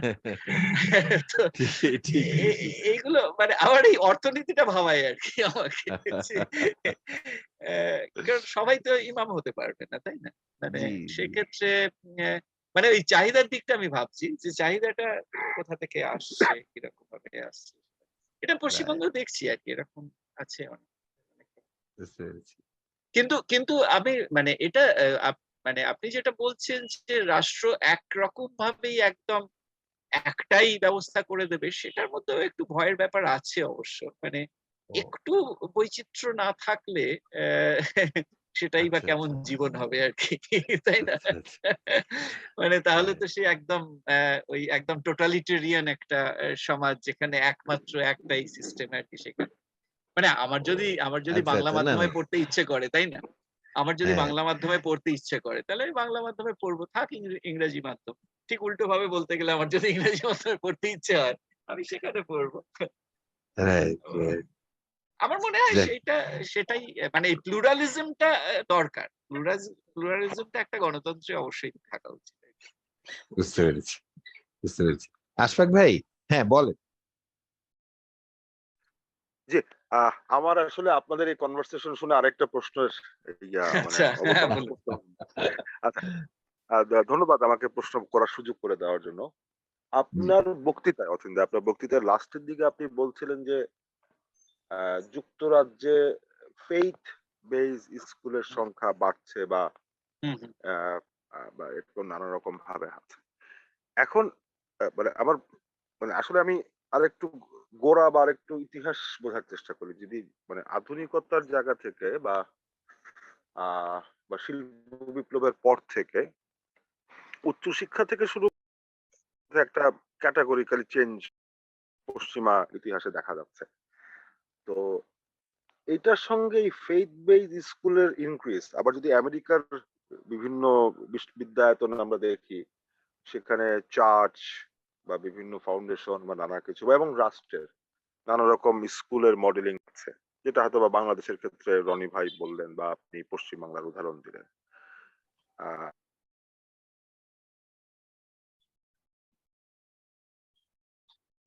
আশফাক ভাই, আপনি আনমিউট করেন, আপনার মিউট হয়ে মিউট গেছে। হয়ে গেছে। জি জি জি, হ্যাঁ, আমি আবার প্রশ্নটা করছি, সেটা হলো যে মানে এই যে নানা ধরনের ডাইভার্সিটি আছে বিভিন্ন আমেরিকার শিক্ষা ব্যবস্থায়, বিভিন্ন চার্চের হুম, পৃষ্ঠপোষকতা বা ক্রিশ্চিয়ানিটির ট্রেডিশনে বা ক্যাথলিক ট্রেডিশনের বিভিন্ন বিশ্ববিদ্যালয়ের কথা আমরা জানি। আহ বিভিন্ন প্রাথমিক স্তরের শিক্ষা ব্যবস্থার কথা জানি, যেটা আপনি পশ্চিমবাংলার উদাহরণের কথা বললেন বা বাংলাদেশের উদাহরণের কথা রনি ভাই বললেন। রাইট মানে প্লুরালিস্টিক সোসাইটির যে উদাহরণ আপনি মানে যে প্রস্তাবটা আপনি করলেন, এখানে কি কখনো কখনো প্যারামিটার কোনটা ইনক্রিজ করবে কোনটা ডিক্রিজ করবে সেখানে রাষ্ট্র বা অর্থনীতির কোনো ভূমিকা আছে কিনা, এটা একটা প্রশ্ন। আরেকটা হচ্ছে যে মানে যেটা আমার নিজের আমরা একটা গ্লোবালাইজ মানে আমরা এখন একটা বিশ্বায়নের পৃথিবীতে বাস করি, মানে যেটা বিশ্বায়নকে আমরা নানা রকম ভাবে এনজয় করছি, যোগাযোগ বেড়েছে। এবং এখানে একটা ভাষার একটা খুব গুরুত্বপূর্ণ ভূমিকা আছে, যেটা আপনি জাপানের মডেলের কথা বলেন, জাপান একরকম ভাবে তার এডুকেশন মেথডকে নানা রকম ভাবে চেঞ্জ করেছে, বদলেছে। তো মানে রিজিওনাল বাড়ি বা রিজিওন কনটেক্সটে ভাষার কোনো চেহারা দেওয়া দরকার আছে কিনা, বা বিশেষ ভাষায় লেখাপড়া করার প্রতি উচ্চশিক্ষা বা প্রাথমিক শিক্ষার বিষয়ে অমর্ত্য সেনের কনটেক্সটে আপনার যদি কোনো বক্তব্য থাকে শুনতে চাই। হ্যাঁ, ধন্যবাদ। না এটা মানে মানে ভারতে থেকে তো জানেন বোধহয় ভাষার সমস্যাটা আমাদের প্রায় জন্মগত সমস্যা আরকি। যে এখন কিরকম দেখুন মানে আমাদের তো এতগুলো ভাষা। কিন্তু ওই হিন্দি নিয়ে সবসময় একটা টানাপোড়েন যে হিন্দি শিখবো কি শিখবো না। এবং দক্ষিণ ভারতে হিন্দিটা অতটা জনপ্রিয় নয় এবং তারা সেটাকে নানানভাবে রেজিস্ট করে। আবার আবার অন্য দিক থেকে আজকে ধরুন পশ্চিমবঙ্গে যে ছেলেটা মেয়েটা বড় হচ্ছে সে মনে করতে পারে যে আমার যদি হিন্দিটা জানা থাকে তাহলে আমি উত্তর ভারতে চাকরি করতে পারবো ভালোভাবে। তো এইসব মানে একটা অর্থনীতির দিক থেকেও ভাষা চয়নের একটা তাগিদ থাকে অনেক সময়। আবার অনেক সময় একটা আমার ভাষাকে ভালোবাসার জায়গা থেকে এবং তার ফলে অন্য ভাষাকে আমি মনে করতে পারি একটা একটা ইম্পেরিয়ালিস্ট একটা ব্যাপার হয়ে যাচ্ছে, ফলে আমি রেজিস্টও করতে পারি। মানে এরকম দুরকম মনোভাবই কিন্তু ভারতবর্ষে এখন দেখা যাচ্ছে আর কি। মানে দুরকম মনোভাবই আমরা দেখতে পাচ্ছি যে একদিকে যেমন একটা প্র্যাগম্যাটিক একটা ব্যাপার যে না আমাকে ৩টে ভাষা শিখতে হবে, আমাকে ইংরেজি শিখতে হবে, বাংলা শিখতে হবে, হিন্দি শিখতে হবে, একটা প্র্যাগম্যাটিক ব্যাপার। আবার আরেকদিকে আবার দেখছি যে না কেন আমি হিন্দি শিখবো, মানে এরকম একটা ব্যাপার আছে। সুতরাং এইটা সত্যি শেষ কথা হয় না। মানে ভাষা নিয়ে আমরা যতটা এটার ভুক্তভোগী মানে যেটা বহু ভাষার দেশ হলেই এটা হয় আর কি। তো সেইটা তো মানে রাষ্ট্র কিন্তু চাপিয়ে দিতে গেলেই মুশকিলটা হয়ে যায়। যখন রাষ্ট্র চাপিয়ে দিচ্ছে বলছে যে না হিন্দিটা আস্তে আস্তে হিন্দি শেখো সবাই, তখনই কিন্তু এই এই তার প্রতিবাদটা উঠে আসছে অনেক বেশি আর কি। তো সুতরাং রাষ্ট্র একটা নির্দিষ্ট ভাষাকে সেটাকে প্রিভিলেজ করতে পারে কি পারে না, এটা তো একটা প্রশ্ন বটেই আর কি, যে রাষ্ট্র ক্ষমতা দিয়ে সে কখনোই একটা ভাষাকে প্রিভিলেজ করতে পারে না। তো এটা ঠিকই বলেছেন যে এই সমস্যাটা তো আছে আর কি। এবং যত দিন যাচ্ছে আমার মনে হয় মানে একদিকে প্লুরালিজমের যেমন একটা একটা দার্শনিক দিক আছে, আবার অন্যদিকে প্লুরালিজমের ফলে আমাদের যেটা ঘটছে সেটা আবার আরেক রকম ঘটছে, যেটা ওই বললাম যে যেটা ক্রিশ্চিয়ান ফেথ বেস যদি স্কুল থাকে তাহলে দুটো শিখ শিখ বা হিন্দুরও যেন স্কুল খুলে দেওয়া হোক, এরকম একটা ব্যাপার আর কি। মানে একটা কম্পিটিটিভ ফেথ এর ব্যাপার এসে যাচ্ছে বোধহয় সম্ভবত আর কি। এবং যেটা কিন্তু আমি জানি না এটা সমস্যা কিনা, কিন্তু অমর্ত্য সেন এটাকে সমস্যা বলে দেখছেন, এইটুকু আমি বলতে পারি। এটা আমি কোনো এখানে বক্তব্য মানে আমার নিজস্ব এখনো কোনো অবস্থান আমি নিতে পারছি না, কিন্তু অমর্ত্য সেন এটাকে সমস্যা হিসেবে দেখেছেন অন্তত ওই বক্তৃতাটা। আচ্ছা, একটা বিষয় একটু আপনার সঙ্গে যোগ করি, সেটা হচ্ছে যে হ্যাঁ, ইন্টারন্যাশনাল মাদার ল্যাঙ্গুয়েজ ডে উপলক্ষে ইউনেস্কোর বিভিন্ন সময়ের কল থাকে। তো ইউনেস্কোর কল হলো যে মানে বহুভাষিক বা দ্বিভাষিক মানে মাল্টিলিঙ্গুয়াল সোসাইটির পক্ষে তাদের এক ধরনের কল ছিল কোন একটা বছর আর কি। তো সেদিক থেকে এটা কি সলভের উপায় কিনা আর কি, বা মানে মাল্টিলিঙ্গুয়াল যেমন ইউরোপ ইউরোপের মানুষ এটা নানা রকম ভাবে, বিশেষ করে জার্মানি বা স্পেন বা ইটালির মানুষ নানা রকম ভাবে ব্যাপারটাকে সলভ করেছে আর কি। হুম। হ্যাঁ, সেখানে তো একটা আবার সেই মানে রাইট টু ইন্ডিজিনাস ল্যাঙ্গুয়েজ বলেও তো একটা কনসেপ্ট উঠে এসেছে না, যে যে ভাষাগুলো আস্তে আস্তে ক্রমশই এটা অবলুপ্তির পথে চলে যাচ্ছে সেগুলোকে বাঁচিয়ে তোলারও আবার কতগুলো চেষ্টা ইত্যাদি ইত্যাদি থাকছে। সুতরাং ভাষার ব্যাপারটা আমি খুব আচ্ছা মানে এটা আমার এক্সপার্টিস নেই আর কি, আমি অভিজ্ঞ নই, ফলে আমি এর বেশি কিছু বলতেও পারবো না। কিন্তু আচ্ছা প্রশ্নগুলো খুবই আমি গুরুত্বপূর্ণ। হ্যাঁ, প্রশ্নগুলো খুবই গুরুত্বপূর্ণ। আচ্ছা আচ্ছা, যেটা আরেকটা যেটা আমি আসলে একটু ক্লিয়ার হয়নি, যেটা আপনি বলছেন যে ফেইথ বেজ স্কুলের যে বিকাশ, হ্যাঁ, আবার আমেরিকার ট্রেডিশনে আপনার হচ্ছে চার্চ বা বিভিন্ন ধর্মীয় গোষ্ঠী, বিশেষ করে ক্যাথলিকদের বিভিন্ন স্কুল কলেজের কথা আমরা জানি। হুম, তো এইটারও তো একটা ট্রেডিশন কিন্তু বিদ্যমান হ্যাঁ, নানা রকম ভাবে আমাদের হ্যাঁ, ভারতেও আছে, ভারতেও আছে। মানে এটার মানে প্রধান দৃষ্টান্ত তো কেরালা। কেরালায় মানে অদ্ভুত কেরালার ইতিহাসটা। মানে ১৯ শতাব্দীতে যদি দেখেন যে ভীষণভাবে স্কুল বেড়েছে, স্কুলের সংখ্যা বেড়েছে। কি করে বাড়লো জানেন? প্রথমে মিশনারিরা করলো। এবার মিশনারিরা বললো যে না, ওই ট্র্যাডিশনাল স্কুলগুলোতে মেয়েরা পড়তে পারে না, এবার আমরা স্কুল করছি, মেয়েরাও পড়বে সেখানে। এবার সেইটা দেখা দেখি এবারে যে নায়ার কাস্ট যারা, তারা একটু সচ্ছল কাস্ট আর কি, নায়ার, তারা নিজেদের নায়ার সার্ভিস সোসাইটি বলে একটা সোসাইটি, তারা নিজেদের স্কুল খুললো। এই করে করে আস্তে আস্তে সব স্কুল খুলতে খুলতে দেখা গেল প্রচুর স্কুল হয়ে গেল, ফলে লিটারেসিও বেড়ে গেল। মানে সুতরাং মানে এই যে বিভিন্ন বিশ্বাসী গোষ্ঠী, তারা যদি নিজস্ব স্কুল খোলে এবং সবাই যদি অন্তত লিটারেসিটাতে জোর দেয় বা পড়ালেখাটাকে জোর দেয় আর কি, তাহলে আখেরে কিন্তু সকলেরই লাভ হয় দেখা যাচ্ছে। মানে সেখানে মিশনারি স্কুলও কিন্তু অনেক, মানে তারা জানি না তারা কতটা ফেথ শেখাচ্ছে আর কতটা এমনি পড়াশোনা শেখাচ্ছে, কিন্তু ভারতে প্রচুর স্কুল আছে যেগুলো মিশনারি রান স্কুল, এবং সেগুলো চলে। তো ফলে এটা তো আমরা দেখতেই পাচ্ছি চোখের সামনে যে যেগুলোকে সোকল্ড মানে স্কুল বলা হচ্ছে, সেখান থেকে পড়েও তো অনেকে এমনি মেইন স্ট্রিমে তারা আছে, দিব্যি আর কি কাজ করছে। তো ফলে আমি ঠিক জানি না এক্স্যাক্টলি মানে পেড স্কুল বলতে অমর্ত্য সেন ঠিক কোনগুলোকে চিহ্নিত করছেন আমি ঠিক জানি না, কিন্তু মানে আমি অন্তত এটার মধ্যে খুব ডিস্টার্বিং কিছু এ পর্যন্ত দেখি না আর কি। এটা আরেকটু দেখতে হবে অমর্ত্য সেন ঠিক কি বলছেন ওই জায়গাটা। মানে ওই বক্তৃতাটাই আমি প্রথম দেখলাম উনি এটা নিয়ে তুলেছেন আর কি প্রশ্নটা। মানে এটা আমরা সবাই ভাবতে পারি আর কি কেন উনি এই প্রশ্নটা তুলছেন, কারণ আমি তো খুব ডিস্টার্বিং জিনিস দেখি না এর মধ্যে। এখন সেক্ষেত্রে উনি কেন দেখছেন না, ওনার মধ্যে একটা স্ট্রং একটা মডার্নিস্ট ব্যাপার আছে, তো একটা স্ট্রং মডার্নিস্ট ব্যাপার আছে, এবং সেই মডার্নিজমে সেখানে কিন্তু ওই একটা বৈজ্ঞানিক একটা প্রগতিশীল এরকম একটা ব্যাপার থাকবে আর কি। সেখানে ধর্ম, ফেথ ইত্যাদি ইত্যাদি, মানে হ্যাঁ তিনি নিজে নাস্তিক বলে মানে এইরকম একটা ব্যাপার থাকে না, মানে অনেকটা সেইভাবেই হয়তো ভাবছেন উনি। আমি ঠিক বলতে পারবো না, এটা স্পেকুলেশন আর কি। আপনাকে অনেক ধন্যবাদ। হ্যাঁ, অনেক আপনার অনেক অনেক বিরক্ত করলাম। ধন্যবাদ, আপনি মানে খুব গুরুত্বপূর্ণ প্রশ্ন করেছেন। ধন্যবাদ আপনাকে। জি, ভালো থাকবেন। Thank you. আর কারো কোনো প্রশ্ন আছে? কোহিনুর আপা, আপনি কিছু বলতে চান?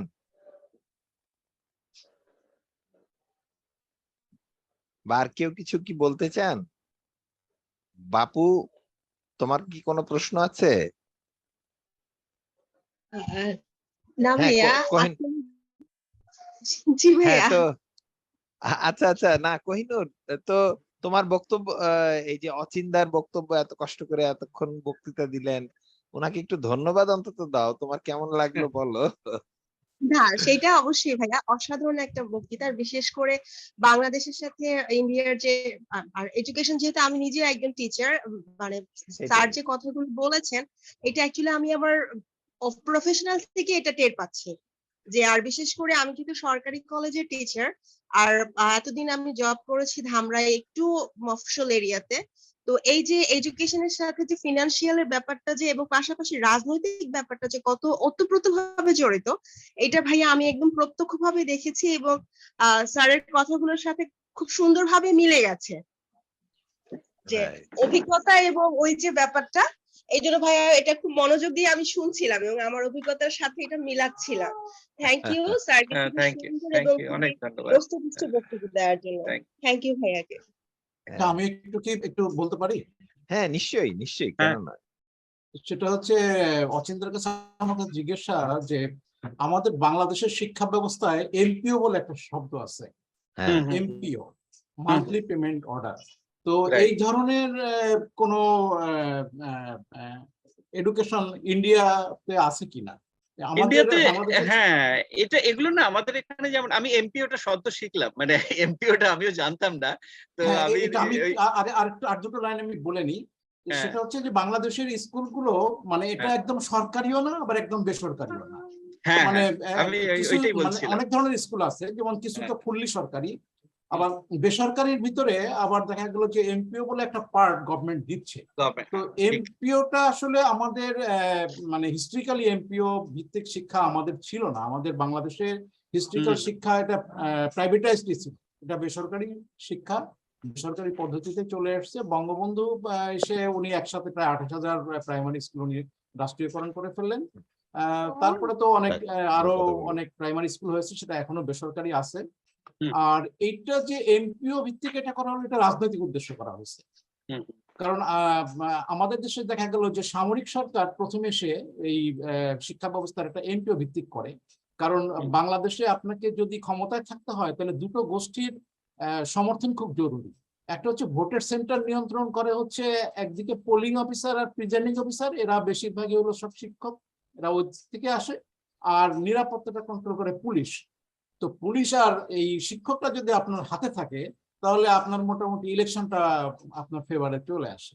তো এই দৃষ্টিকোণ থেকে আমাদের শিক্ষাকেও খানিকটা এই সরকারিকরণ করার চেষ্টা হয়েছে। আসলে এটা কিন্তু শিক্ষার ভালোর জন্য না, এটা ওই রাজনৈতিক সমর্থনটা নেওয়ার জন্য। কারণ একটা শিক্ষা ব্যবস্থায় আমার দায় হচ্ছে, মানে রাষ্ট্রের দায় হচ্ছে স্টুডেন্টের কাছে, শিক্ষকদের কাছে না। কিন্তু আমাদের এখানে উল্টাটা হয়ে গেছে, এটা গভর্নমেন্ট স্টুডেন্টদেরকে সমর্থন দেয় না, শিক্ষকদের সমর্থন দেয়। এই জন্য একসময় বলা হতো যে বাংলাদেশে এডুকেশন ভালো হবে সেই দিন যেদিন এই দেশের স্টুডেন্টদের ভোটাধিকার থাকবে। জেনারেলি তো আমরা 18 বছর না হলে তো ভোটাধিকার হয় না। কিন্তু হ্যাঁ, আমার একটা কৌতূহল হচ্ছে যে সেটা হচ্ছে যে এই বিদ্যালয়গুলোতে যদি শিক্ষকদের বেতন যদি সরকার না দেয়, তাহলে তারা বেতন তো নেবে টিউশন ফি থেকে, মানে ছাত্রছাত্রীদের থেকে যে টাকা আদায় হবে সেখান থেকে বেতন নেবে আর কি। তাহলে রাষ্ট্র তার ভূমিকাটা পালন করবে কি করে? রাষ্ট্রকে তো একটা ভর্তুকি দেওয়া বা স্টুডেন্টদেরকে সে সাপোর্ট দেবে না, সেটা স্টুডেন্টকে সমর্থন দেবে। ধরেন আপনি একজন শিক্ষককে ধরেন একটা মাসের যদি 50,000 টাকা বেতন হয় একটা শিক্ষকের, সে ওই টাকাটা সে শিক্ষককে না দিয়ে একটু ঘুরিয়ে স্টুডেন্টদের মাধ্যমে আসবে। হ্যাঁ, এটা আপনি খুব ভালো মডেল বলেছেন। এটা অনেকটা যেটা আমার বাড়িতে আমার প্রাইভেট টিউটরের বেতন কে দেয়? এটা তো সরকার দেয় না, আমি দেই। এখন হতে পারে যে আমার বাড়ির তো কাজের লোক যে আমার নিচের ফুড ফরমাস খাটে, ওর তো ওই পরিমাণ ক্যাপাসিটি নেই, তাহলে গভর্নমেন্ট ওর বাচ্চাটাকে দিল। এটা হচ্ছে গভর্নমেন্টের আন্ডারে। সেটাও ঘুরে কিন্তু শিক্ষকের কাছে সরকারের টাকাটাই গেল, শিক্ষকের কাছে যাবে। হ্যাঁ, সেটাই। কিন্তু আপনি যেটা বলেছেন এই মডেলটা খুব ইম্পর্টেন্ট মডেল। এটা ভাউচার সিস্টেম বলে যেটা, মানে এটা অনেকটা ভাউচার সিস্টেমের মতো হচ্ছে আর কি, যে অর্থাৎ স্কুল বাচ্চার কাছে কিন্তু টিউশন ফিটা চার্জ করছে, কিন্তু টিউশন ফিটা কিন্তু বাচ্চার নিজের পরিবার দিচ্ছে না, ওটা আসলে সরকারই দিয়ে দিচ্ছে ওই মানে যেটা। এবং এইটা কিন্তু আমেরিকাতেও আছে, মানে কলম্বিয়াতে চেষ্টা করা হয়েছে। তো এই আপনি যে সিস্টেমটা বলছেন একেবারে এটা খুবই যুক্তিযুক্ত একটা সিস্টেম, যে মানে শিক্ষকদের মাইনেটাকে নিশ্চিত না করে এবারে হচ্ছে কি যে তুমি যত ছাত্রছাত্রীকে তুমি এনরোল করাতে পারবে, তোমার স্কুলের রোজগার বেশি হবে, তোমার স্কুলের রোজগার বেশি হলে তোমার বেতনটাও হবে। এটা একটা ইনসেনটিভ হিসেবে কাজ করে আর কি। আপনি একদম ঠিক বলেছেন, এটা একটা শিক্ষকের একটা দায়বদ্ধতা ছিল, কিন্তু এখন কিন্তু শিক্ষকদের কোনো দায়বদ্ধতা স্টুডেন্টের কাছে নেই। এটা উল্টা হয়ে গেছে। কিন্তু আমার প্রাইভেট টিউটরের দায়বদ্ধতা কিন্তু আমার কাছে আছে, কারণ তাকে আমি বেতন দিয়ে আমার বাচ্চাটাকে পড়াচ্ছি। তো এইরকম এখন আপনাদের ওদিকে এমপিওর এরকম কোন ব্যবস্থা আছে কিনা, বা ওখানে সরকার পুরোটাই দিয়ে দেয়, পুরো বেতন দিয়ে দেয়। এবং সেইটা নিয়ে অমর্ত্য সেন তো ইদানিং কালে খুবই উদ্বেগ প্রকাশ করছেন। ওই জন্যই বললাম না যে মাইনে তো খুব ভালো হয়েছে, কিন্তু অ্যাকাউন্টেবিলিটিটা কি হচ্ছে। এবার উনি অ্যাকাউন্টেবিলিটি নিয়ে অনেক কথা বলছেন ইদানিং কালে, কারণ এখন সত্যি শিক্ষকদের বেতন খুবই ভালো। এবারে কিন্তু শিক্ষকদের যে অ্যাবসেন্টিজম, হ্যাঁ, অনুপস্থিতির হার ইত্যাদি, সেটা তো বাংলাদেশ এবং বেশ কিছু স্টাডিও হয়েছে এই নিয়ে বাংলাদেশের ক্ষেত্রে এবং ভারতের ক্ষেত্রে, এবং সেখানেও কিন্তু ওইটা উঠে আসছে বারবার, যে ওই শিক্ষকদের অনুপস্থিতির হারটা কিন্তু বেশ যথেষ্ট বেশি। আমাদের এখানে প্রাইমারি এডুকেশন আর একটা সমস্যা হয়েছে, যেটা হচ্ছে যে আমাদের প্রাইমারি স্কুলের সরকারি যারা, তাদের বেতনটা কিন্তু লুক্রেটিভ, এখন এটা ভালো। তো যার ফলে বেতন বেশি হওয়ার কারণে এটা আরেকটা সমস্যা হয়েছে।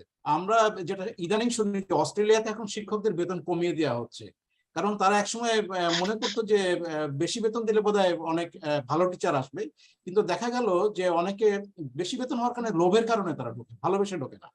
তো এখন অস্ট্রেলিয়াতে বলা হচ্ছে যে যে এই পেশাটাকে ভালোবেসে গ্রহণ করবে সে আসবে, এখানে বেতনটা জরুরি না। আমাদের দেশেও কিন্তু হিস্ট্রিক্যালি শিক্ষকদের বেতন খুব বেশি ভালো ছিল না, ছিল কিন্তু না আগে। এর ফলে শিক্ষকরা কিন্তু আরেকটা জিনিস পেতেন, যেটা সম্মান পেতেন তারা সোসাইটি থেকে। এখন কিন্তু শিক্ষকদের বেতন বেড়েছে, সম্মানটা নষ্ট হয়ে গেছে। হ্যাঁ, তো এটা নিয়ে শিক্ষকরা খুব আফসোস করেন। কিন্তু ওই আপনি হয়তো আমরা এটা শুনে থাকি, আমাদের এখানে বলে যে এক ঘরে লক্ষ্মী আর সরস্বতী বাস করে না, যেখানে লক্ষ্মী থাকে সেখানে সরস্বতী থাকে না, আর যেখানে সরস্বতী থাকে সেখানে লক্ষ্মী থাকে না। তো এরা পরস্পর বিরোধী। তো আমাদের অতীতের শিক্ষকরা বেতন কম পেলেও তারা ভালো সম্মান পেতেন। তো এখন এই বেতনের লোভে কিন্তু একটা শ্রেণী ঢুকছে, যেখানে প্রচুর দুর্নীতি হচ্ছে, তারা লক্ষ লক্ষ টাকা দিয়ে তারা মাস্টারি এই সনদ নিচ্ছেন, কিন্তু তারা তো আসলে শিক্ষক একদম একদম আমাদের অভিজ্ঞতার সঙ্গে মিলে যাচ্ছে আস্তে আস্তে। এটা ঠিকই। অনেক ধন্যবাদ। জি, আর কোনো প্রশ্ন আছে? না হলে আমরা আজকে সমাপনীর দিকে যাব আর কি।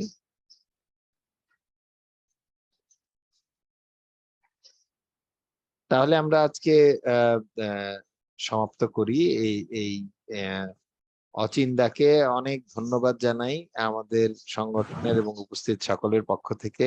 খুব মনোগ্রাহী এবং দুর্দান্ত আলোচনা। আমাদের সবচেয়ে বড় কথা হচ্ছে যে এই আলোচনা থেকে আমরা শুধুমাত্র তাত্ত্বিক দৃষ্টিভঙ্গি এবং তার সঙ্গে যে আমাদের যাপিত জীবনের যে অভিজ্ঞতা, এই দুটোকে উনি মিলিয়ে কথা বলেছেন। এইটা আমাদের এটা ছিল খুবই চিত্তাকর্ষক এবং খুবই প্রাঞ্জল। এবং আমাদের আরেকটা জিনিস যেটা, সেটা হচ্ছে শিক্ষা মনে হয় আমরা সবসময় মানে সবসময় আমরা চাই যে মানে শিক্ষার মাধ্যমেই আমাদের উন্নতি হোক, কিন্তু শিক্ষা আমরা দেখছি যে শিক্ষা আমাদের বৈষম্য এবং আয় বাড়ানোর ক্ষেত্রে যেরকম ভূমিকা রাখে, আবার শিক্ষা আবার বৈষম্য বৃদ্ধির ক্ষেত্রেও কোন কোন ক্ষেত্রে ভূমিকা রাখছে, যেটা একেবারেই কাম্য নয়। এবং শিক্ষার ক্ষেত্রে আমি হোম ইন দ্য ওয়ার্ল্ডে দেখলাম যে অমর্ত্য সেন রবীন্দ্রনাথের শিক্ষার দুটো পয়েন্ট খুব জোর দিয়ে বলেছেন। সেটা হচ্ছে ফ্রিডম আর হচ্ছে রেশনালিটি, স্বাধীনতা এবং যুক্তিশীলতা। তো আমাদের শিক্ষায় গুণগত মান আনতে হলে আমাদের এই রবীন্দ্রনাথের এই দুটো গুণ, এই দুটো উপাদান আমাদের খুব জোরালো ভাবে থাকতে হবে। না হলে তো কোনোভাবে আমরা গুণের দিকে আগাতে পারবো না। তো অচিন্তাকে আবারও সকলের পক্ষ থেকে অসংখ্য ধন্যবাদ এবং ভালোবাসা। তিনি যে সময় দিলেন, আমাদেরকে এই উদ্বুদ্ধ করলেন এই জিনিসটাকে ভাবতে। আমার মনে হয় যে এটা আমাদের একটা বড় ধরনের প্রচলিত যে শিক্ষা নিয়ে আলোচনা, তার মধ্যে একটা বড় রকমের পরিবর্তন ঘটাল। কারণ শিক্ষার মধ্যে শুধুমাত্র এই পর্যন্ত, সত্যি কথা, আমাদের যত এনজিও বা যত আলোচনা, সিভিল সোসাইটির যত আলোচনা, সবগুলো শুধু বাজেট কম, বাজেট বরাদ্দ কম, এই জায়গায় গিয়ে শেষ হয়ে যায়। হ্যাঁ, কিন্তু আপনি সেইটা অনেক দূর পর্যন্ত নিয়ে গেলেন। এইটা আমাদের সত্যি অনেক সমৃদ্ধ করলো এবং আমাদের ভাবনার দিগন্তকে প্রসারিত করলো। অনেক ধন্যবাদ। এবং রনি ভাই জি একটা জি হাসান ভাই, আমার একটা আর্জি ছিল, সেটা জি হচ্ছে জি অচিন স্যার, মানে অচিন্তা যদি আর একটা দিন আমাদের হচ্ছে যে শিক্ষা ব্যবস্থা নিয়ে এবং সামগ্রিক জি শিক্ষা ব্যবস্থা নিয়ে, উপমহাদেশীয় শিক্ষা ব্যবস্থা নিয়ে জি সে- জি সে যদি একটু আমাদেরকে বলতো আরেকটা দিন, এটা মানে তার সময় মতো, মানে আমাদের আরেকটা দিন সময় দেয়, তাহলে মনে হয় ভালো হোক। মানে এটা আমি রাইট চাচ্ছি আর কি। রাইট রাইট জি অবশ্যই। আর আরেকটা জিনিস আমি এই হাসানের সঙ্গে একটু যোগ করব। অচিন্তা, যদি এরকম বেশি তো আমরা বেশি দূরে বসবাস করি না, এই তো কাছে, মানে বাসে করেই চলে আসা যায়। তো হ্যাঁ। যদি তা আমার যদি খুব ইচ্ছে যে ফিজিক্যালি ওখানে যদি গিয়েই আমাদের হবে। জি সাথে হচ্ছে ঠিক, না ঠিক। একটা জি দিন।